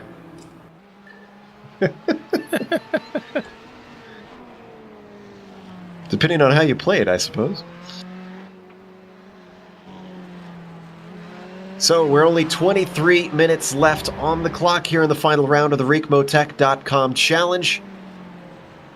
Your leader, now that we've seen the pit stops for the GTEs come through, is Jeffrey Ooms. Darling is in second place, a whole 16 seconds back, and Wittenberg rounds out our podium there.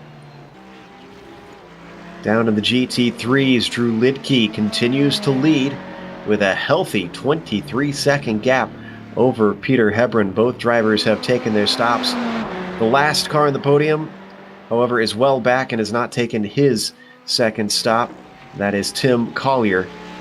However, we're waiting on the GTCs to complete their pit cycle. Yes, we are, Joe. It's Jay Dargett still out here really pushing it. He's coming. He just got out of his install and he's coming through Subida dos Boxes now and across the start-finish line. That is going to put 29 laps on those tires and fuel. And here he is. Comes in and he's followed in by Samuel Scott as well in the GTEs. Bart Workman hasn't had the best of laps out there. He had to let, I think it was Tim Collier he had to let a GT3 car by a lot of cars. David Slee. Look like Collier's. He's got to get busy here. Dargett's still in his stop. Yeah, Workman's been on fire, though. Down to a 37.2 on lap down 54. Ooh. How quick can he get it going? Workman is coming. And I think Dargert is going to be clear. Because Workman is just now braking for the first corner. And Dargert exits the pit lane. But Workman will still be going a couple seconds a lap quicker than Dargert. Dargert overtakes his teammate Rick Smith, puts a lap on him.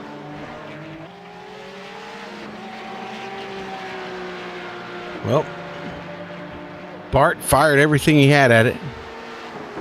Now it's going to be basically up to traffic and track to see if he can get there. He comes out just about 10.3 seconds behind. Interestingly, they're ahead of David Slee once again, or at least Dargert is.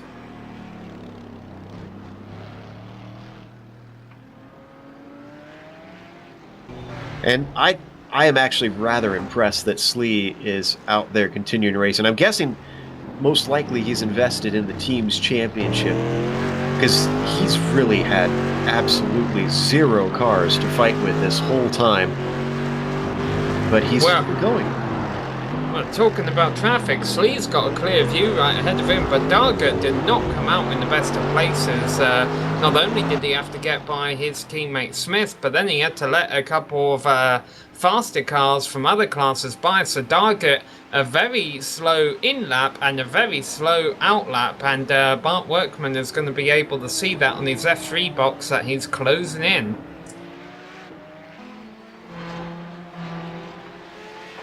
Things continue to get interesting here late in the race as strategies play themselves out between drivers. Oh, and David Slee's playing spoiler on our timing and scoring there. Because he's actually in... there we go, that's perfect. So add the time on the left up to the time on the right, and that's the gap between Dargert and Workman right now. You're telling us to do math on GSRC, Sam. You know how dangerous that is. It's not allowed. It's forbidden. Strictly forbidden.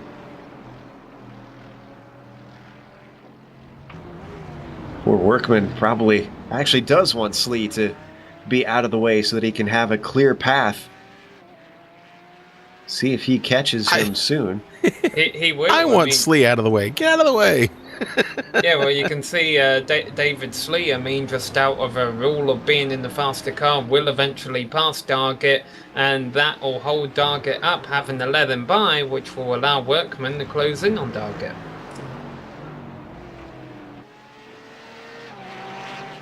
And weirdly, my timing and scoring is not showing Slee ahead of Dargert yet.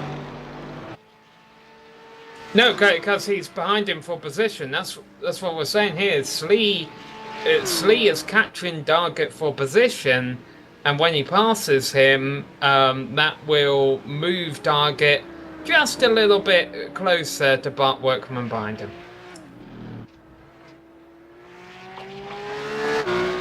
He passed the teammate, Joe. Yes, it was Smith, yes. There we go. It was clear. They are driving identical cars. Had my Murray Walker moment. No. I had it too because I thought exactly the same thing. I just let you run with it, buddy. And then, thanks for that. Yeah. And then Rick Smith comes into the pit. So that's another aid there to Bart Workman, actually. I think Trey Dargert had to work his way around Rick Smith, and Bart Workman doesn't.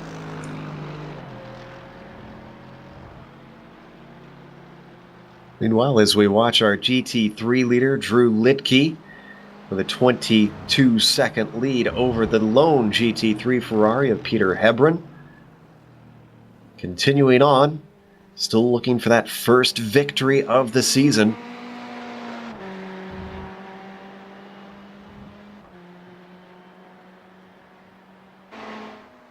And Slee is now catching Dargert. The question is, where is he going to try and overtake him? Is he going to cost him time? Well, boy, you would hope not. I mean, Slee's got to know at this point, with only 17 minutes left, that his chances of getting himself to the podium are probably slim. And I don't know if that's a battle he wants to get into. I don't know. We'll see here. He's caught him at a good part here. Yeah. He could easily get him down on this straight. Yeah, and Jay's communicating with him now, telling him to go on by. Now, he's going to stall a little bit with the top end, but there you can see the braking power, the downforce of that AMG allows him through easily. And for Jay Dargert, a bit of a mercy, not losing hardly any time at all through the Descida del Lago. And then there you see the number in the bottom right corner of your screen, Joe. Indeed, about 8 seconds between the two of them. And critically, Workman actually got held up a little bit because Ooms was trying to come through the Descida del Lago when those two went through there side by side. But of course, now that just means Ooms is going to be running down Dargert. Yes, he will be catching him relatively soon, and Workman's only hope there is that he can maybe cause a little bit of a headache for Dargert. Yeah. And the reason we're spending so much time on this is the closest battle on the track. Is 8 seconds apart right now. And it's closing. Yeah, Workman just getting a little bit more out of his machine right now than Jay Dargert is. Just, as the laps start to fall away, though, you begin to wonder, does he have enough time to get this done? Will he use it all up getting there? That's the even bigger question. I think he might have already done that, Sean, because even though it's closing, it's definitely not closing at the rapid rate that we saw earlier. Yeah. Well, this lap, Workman was held up a little bit by traffic, hence why it being a slower lap. But looking overall the last 4 laps, I'd say there's maybe almost half a second advantage for Bart.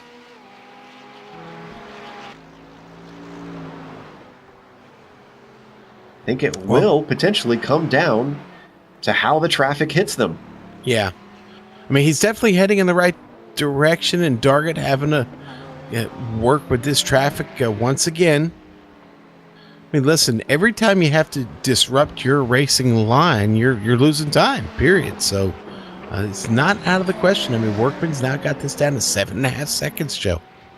Now's when you need to turn your binoculars to the cars surrounding these cars then, because up behind Workman is Drew Lidke fast approaching. He's going to cause a little bit of a problem for our second place GTC, while Jay Dargert has no one around for now. You ever seen one of those world population graphs that shows the population of humans throughout all time, and it's kind of straight and flat, and then it dips really high in the end, and you're like, wow, how did it do that?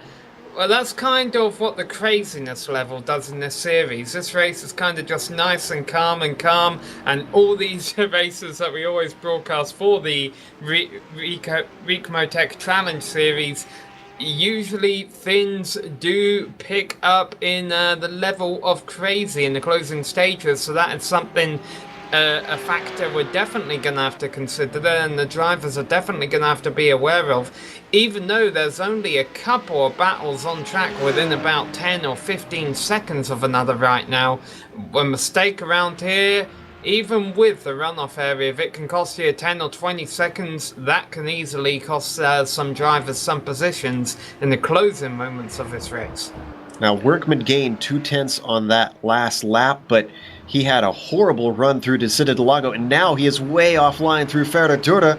And on top of it, Robert Tarbox Jr. is coming through. He is just getting all sorts of problems thrown at him left, right, and center. He was really closing right there, too. Workman didn't need that trouble there. But eventually all these cars are going to catch Dargert. They will, but will they catch them in as bad of a position as they did for Workman? That's the big question. There you see Tarbox, he's getting by Drew Lidke, putting another lap on that AMG GT3.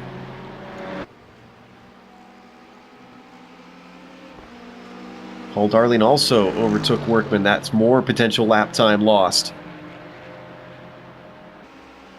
And I'm afraid to look at the lap time this time. Oh, it was a 39.9 for Workman. That is going to hurt.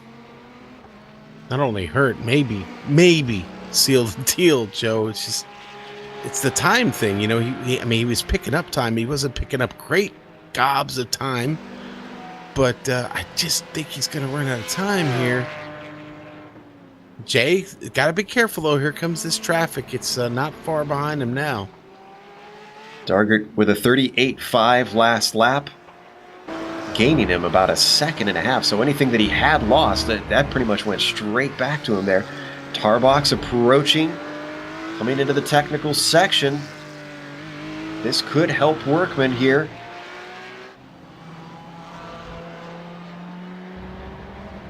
I'm not sure that Tarbox is going to get to him before they reach the long stretch to the start-finish line.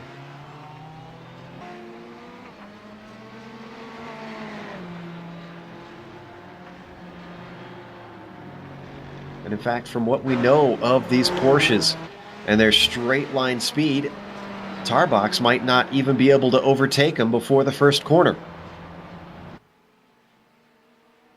Yeah, I don't think he's going to. He is well back.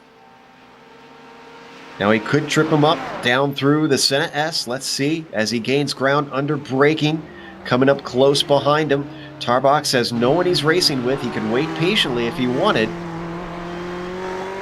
Dargert letting him know to go to the left. Yeah, Jay wants to be very clear with anybody approaching him where he wants them to go.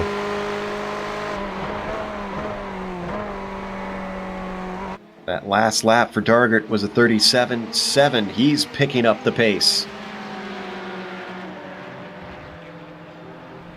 It was a 37.4 for Workman. He responds.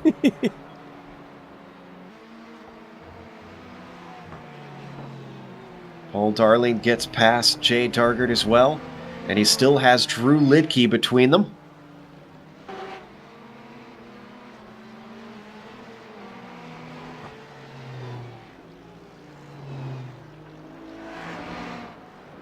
As they come through the Ducks Bill, Dargert once again finds his lucky rabbit's foot paying dividends in that cockpit as he just keeps getting caught at much better places than his competitor.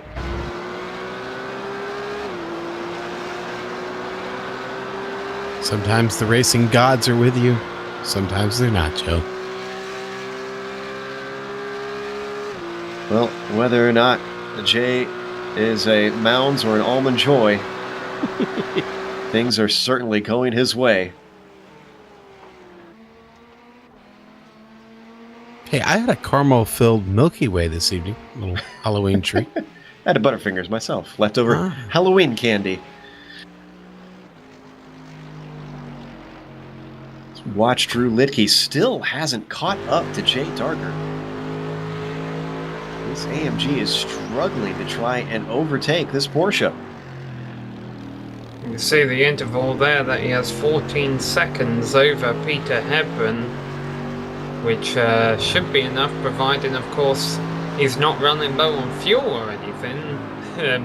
If he really is struggling that much to catch a car in front of him, I would hope that he's not just lifting a lot in the straights or in the turn to try and save enough fuel just to make it to the end. But won't be the first time we've seen it in GSRC in endurance racing here on the Global SimRacing channel.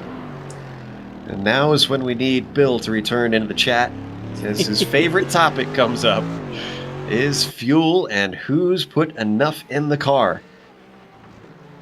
Now finally Lidke closes in. I think it's always possible somebody tries to get cute with their fuel numbers, right, Joe? And our director Amjad there. You never know. We may have a driver or two out there who may not have got enough fuel in the car. Well, we always find out with about a half a lap to go, or sometimes even just a couple thousand feet to go. Time reveals all, and Drew Lidke does finally get past Dargert under the braking for turn 1. Dargert just is getting everything going his way. That time for him, a 37.7. But once again, Workman picking away, chipping away at that lead at 37.4, but he's running out of time. That gap only down to 7 seconds and less than 7 minutes to go on the clock in this 2-hour race. 1 hour 55 minutes to be precise. But back out here on the circuit right now, the interesting thing here is we mentioned the short pit road earlier. You don't lose that much time coming in to just get a splash of fuel. Let's say the pit delta there's around 25 seconds or so. The only drivers who would be at risk for losing a position are Jeffrey Humes, our overall leader. He has 22 seconds on Paul Darlin. Drew Lidke, our GT3 lead, only has 12 seconds and actually closing behind is Peter Hebron, but that would probably be too little too late unless Lidke does have a fuel issue. 6 seconds, of course, now separating our GTC leaders, Jay Dargett and Bart Workman. Pretty much, Paul Hamilton and Scott Johnson for third in GTC are only 16 seconds apart. Pretty much it's just the leaders of each class that are within striking range. If a driver in front of them did make a mistake, everyone else could probably get a free pit stop in. Drivers are continuing to chatter over the radio, being as informative as they can. At this point, I think many of them know that traffic management is probably one of the most critical parts of the end, making sure that you don't do something silly with a driver that you didn't see coming. Boy, it looks like Bart Workman's going to get caught one more time here before this race is over. Got Peter Hebron coming through here. Peter 12.5 seconds behind Drew Lidke. And there we go. Another bad spot. Bart gets out of line. There to let him go. But that's obviously going to cost him just a couple of tenths in his continued attempt to try and catch Dargett. And, you know, honestly, in the way that we're seeing Workman drive, I don't know if it's easy to give critique from up here, but I feel like if I was trying to chase him down, I wouldn't be trying to give way to these cars very easily. Just always try and hold my line, push as hard as I can, but he's very quickly jumping offline to let them through. Seems almost a little resigned to this second place here. Well, maybe. Or thinking that, you know what, if I let him go quicker, I can get back to it quicker. I don't know. It's well, and the other part of it, if I fight with a car who's faster, I might wind up ending my race. So this is true. Well, I think there's about 3 laps left to go, considering Ooms just crossed the start-finish line. The thing we have to remember too, Sean, is we sometimes forget about the championship points situation. Remember, even if Dargert wins, he needs Workman to have a bad race. And you made a good point that maybe he's taking the less risky route here. He's letting this second place happen, knowing that he takes the championship regardless. Right, exactly. And but he's got to finish the race first, obviously. So yeah, and so Workman, with not much left to fight for here over these last few minutes, it does seem like second's going to be a great place to be. He's clear of third place and clear of any other traffic catching him at this point. That could be close. I mean, he's got Tim Collier back there, but I don't think Collier's going to get to him before this race is over. I was a little concerned that Drew Lidke may have been saving fuel, considering the fact he dropped from having a 14-second lead over Peter Hebron down to a 12-second lead pretty fast, but he's kind of been holding that station 12 seconds, which of course could either mean one of two things. Either he just lost some time in lap traffic and now he's cruising to the end, or he's worked out, of course, the bad side of a coin. He doesn't have enough fuel to make it to the end of a race, and he's just going to go for it. But honestly, I think I'm just trying to create drama at the front of a GT3 field that actually looks quite solid here for Drew Lidke to take his first win of the season in a race that, honestly, I'm not sure we would have put money on him doing that at the start of this event, considering he qualified third. Even though he's second in the points, he's had a quiet season, and now it looks like it's finally going to end on the high note for him. It's going to be a little close here at the end. I believe we've got 2 laps to go because Ooms just crossed the line right about at his pace, which is about 1:29. Maybe a little bit more time than that, so he's going to be crossing with the white flag, just starting to come out with seconds to go on the clock. And Jeffrey Ooms has run a fantastic race, even with the pit stops, the pit cycles. He's led every lap but one out there, Paul Darling being the only other driver in GTE who has taken the top spot as they cross the line.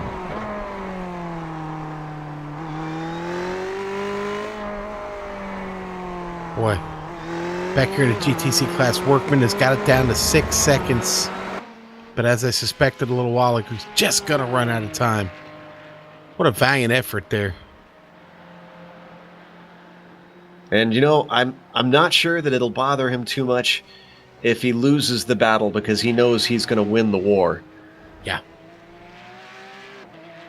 Let's just give Wittenberg some camera time, considering he hasn't scored a single point all year long. I'm pretty sure he's quite new to this series. And he's had a quiet race out there. Looks like he's going to come home with a podium finish in a very competitive GTE class. White flag in the air, only with about 5 seconds left on the clock. Indeed, Jeffrey Ooms heads down through the Senate S. Practically a victory lap for him as that 31-second lead over Paul Darling is looking pretty insurmountable at this point. And in fact, of the traffic that he has to deal with, is pretty much just Paul Hamilton ahead of him.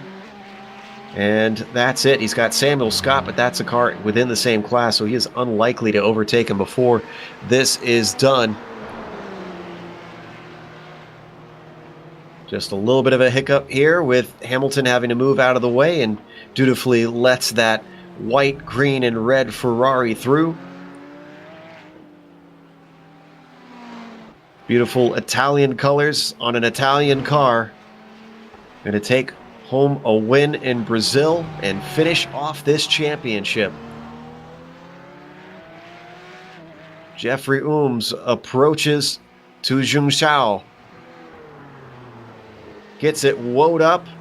That was the last braking event for the season for Jeffrey Ooms, the Canadian, as he climbs up the hill. A win is in the bag as Jeffrey Ooms takes P1 here at Interlagos. Drew Lidke, I'm sure this will be quite an emotionally pleasing moment for him to get a victory here. His teammate David Slee not running too far behind him, and let's see, I'm trying to see if we could get Tim Collier there in the picture as well. Wouldn't that be pretty cool? I'm sure we might even see some photo ops going on after this cool down lap is over. But boy, Lidke, on the stat sheet, it didn't look like he would be the one coming home with a victory today after being the third fastest in practice, third fastest in qualifying, not having had a win all season. But the stats never tell the whole story. The race is where the stories are made, and Drew Lidke has wrote his today with a win here at Interlagos. Meanwhile, Jay Dargert exits out of the final corner, and he himself climbs up the hill.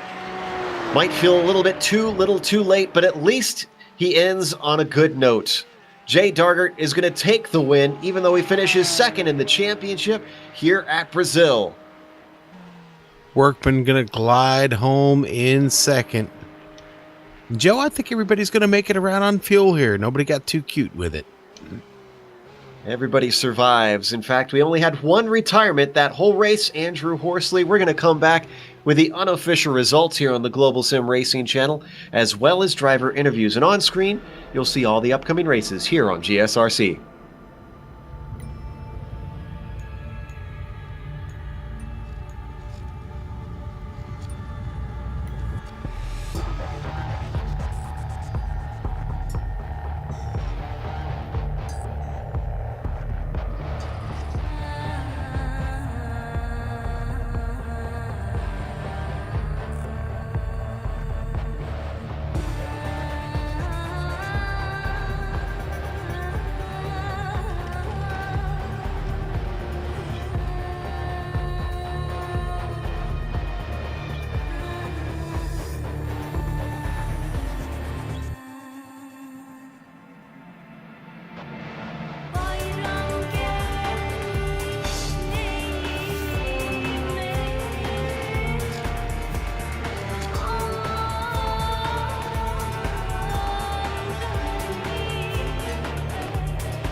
Welcome back to Interlagos, where we just watched the final round of the Ricmotech.com challenge. And in the end, up at the top of the charts, it was Jeffrey Ooms who took home the win, demonstrating what much of this season looked like for him. Paul Darling had nothing for him, 31 seconds back at the checkered flag. Roderick Wittenberg, who we think could have been running his first race today here in the series, finished on the podium, so not a bad job from Roderick, the Benelux driver, showing he has some potential. Robert Tarbox Jr. managed to run his way into fourth while everybody around him fell to mistakes. It was Samuel Scott who had multiple issues and finished in the top five, but the last of the running GTEs at the end of the race. Sean? All right, in your GTC class, it's going to be Jay Dargett with the big win tonight. Bart Workman worked really hard at it, and will take that second home proudly. And third place, going to go to Paul Hamilton. Scott Johnson in fourth. Rick Smith in fifth. And Mark Ruggiero did not get started this evening in the GTC class. You see Andrew Horsley there. He finishes in his GT, winds up finishing there 15th overall, 40 laps down. But let's save the best till last. A first-time winner over in the GT3 class, with Drew Lidke bringing it home in his Mercedes ahead of a Ferrari of Peter Hepburn. Tim Collier rounded out the podium despite an early tow to the pits ahead of David Slee. You mentioned Liam Park, also a driver who did not start, was fifth in the GT3 class. Well, I hope everybody's still paying attention because we've got an interview with Jeffrey Ooms, our leader, our winner overall, to talk to him about how that race went. Congratulations, Jeff. First question, though, I have to ask is, when did you put on the new paint scheme? Because, boy, that looks snazzy on that Ferrari. Thank you. Yeah, just for today, actually. Just did it for a friend, basically. I was going to tell all the teammates there that this was going to be probably my last race with Puffin, but nobody ended up showing up there, so I guess I'll just announce it now. I ended up getting signed on over at Bushfink Racing, so I'll be racing with them next season, so just wanted to throw on a fun paint for today.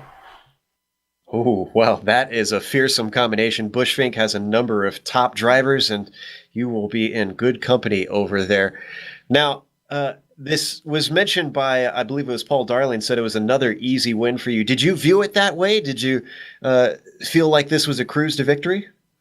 At the first, it was pretty close, but I had faith in my setup there, and once my tires warmed up, I felt that I could, kind of get a tenth or two on them a lap. And then, traffic is always a gamble, but it wasn't too bad again. There wasn't too much participation this week again, which made it kind of easier for traffic. But, racing's never easy, I wouldn't say that, but having a big lead does make it, not as stressful, I would say. Yeah, certainly didn't seem to be phased much except for a little bit of pressure from Paul there at the start. Again, congratulations both on the win and on the championship, sir. Awesome. Thank you very much, guys. That was Canadian Jeff Ooms, winner here today at Interlagos. The Mantra takes home P1. Also in P1, down in the GTC class, is Jay Dargert. Sean is going to be talking to our Porsche winner. Jay, congratulations. What a run for you today, sir. Maybe not quite enough to get the championship, but man, you seem to really have command of that race after the first pit stop. Yeah, it was good times. Bart and I had a great race that first section before the first pit stop. I actually made a mistake and only took on rear tires that first pit stop. And that was kind of the difference in the race, I think. Apparently was. I think that mistake turned out to be gold for you, man, because aside from the very, very end of the race, Bart was really just never able to get back to you. The traffic would seem to hold both of you up at times, but it seemed to hurt him a little bit more. And you seemed really focused there after that second pit stop. It was a pretty clean trip to the finish for you. I knew you probably saw in your relative, though, that Bart was starting to close in on you. Did you think he had a chance? Well, I don't think we can count out anybody ever. One bobble, one slight mistake here or there, and you're gobbled up. So, the guys in the GTC class are all good drivers. So, I just kind of monitored it. I tried to keep him about 8 seconds to 5 seconds behind. I knew he short pitted, but I didn't know that until the end of the race. I thought he actually went off track, and that bought me like 50 seconds. In that last pit stop, I almost took tires just to be safe. And then as I was coming down pit road, I said, no, I'm just going to leave it alone and monitor that 40, 50 second gap. And when I came out of the pits, he was right there 8 seconds behind me. I said, yikes, what happened? Yeah, it was a good decision not to take those tires, indeed. Bart, what was, I'm sorry, Jay, that 40 and slip there. What was the toughest part of this track today? Probably, T1, T2 section there is the toughest to hang on to it. If you get on the throttle just a little too hard, you'll snap oversteer the thing. But I actually think this is the best track we raced on all year. I really like this facility. It's a great track. You can get into a good rhythm and kind of keep even lap times all the way through. Yeah, and you were definitely one of the more consistent ones we saw all day. You said rhythm, and we talked a moment there during the race that if you have a moment where you're out of that rhythm, especially coming out of pit stop, it's a bit tough to get that rhythm back, isn't it? It takes a couple laps. Oh yeah, if you get off base just a little bit and even just make a small mistake on track, it could take a couple laps to regain because it's such a fast track to begin with. You just you lose your little bit of rhythm, and it just throws the next 2 or 3 corners off. Well, Jay, you put on one heck of a show today, and you, like I said, you emptied the chamber to try and get a championship there from Workman. But you know what? You've got bragging rights going into next season with a big win. So congratulations, and hopefully we'll see you next season, buddy. Oh, absolutely. We'll be back for sure. I don't know what car we'll be in, but we'll be here. Any big announcements? Ooms had one for us. Any big announcements from you? No, not really. Just, moving on. Wait until next year. Not sure what we're going to do yet. All right. Well, sounds good, buddy. Hey, go celebrate this one, and we'll catch up with you soon. Awesome, fellas. Thanks for everything you did this year. Do appreciate your time. And we appreciate you, Jay Dargett, and Jay and the number 22 today gets it done here in Brazil, Joe. And with that, we are going to wrap up here with the finale of the Ricmotech.com challenge. A big thank you to Ricmotech for sponsoring this season and this series and helping bring this broadcast to air. And of course, thanks to Miguel El Crudo, who is the organizer of the Champion Motorsports Ricmotech.com challenge. He does a lot of work behind the scenes to make sure this thing happens. Thanks to the companies that provide the software and hardware for our broadcasts are listed here on your screen. And additional thanks to Eric Ekholm and Casey Lalonde, who provide our wonderful music. See the screen for how to get a hold of more of their great work. And indeed, you might want to check out Casey Lalonde's Bandcamp page because he released his new album today. So you can go and listen to that now if you want to. Thanks to the team today, Amjad, Sean, Sam, and Dougie. If you'd like to find out more about GSRC, including upcoming races, you can find it at globalsimracingchannel.com, or you can check out our social media on Twitter at GSR Channel, or on Facebook just at simply Global Sim Racing Channel. We have upcoming races for other series listed on the screen, so check those out and mark them down on your calendar. However, until next time, race clean, race hard, and we'll see you on the track.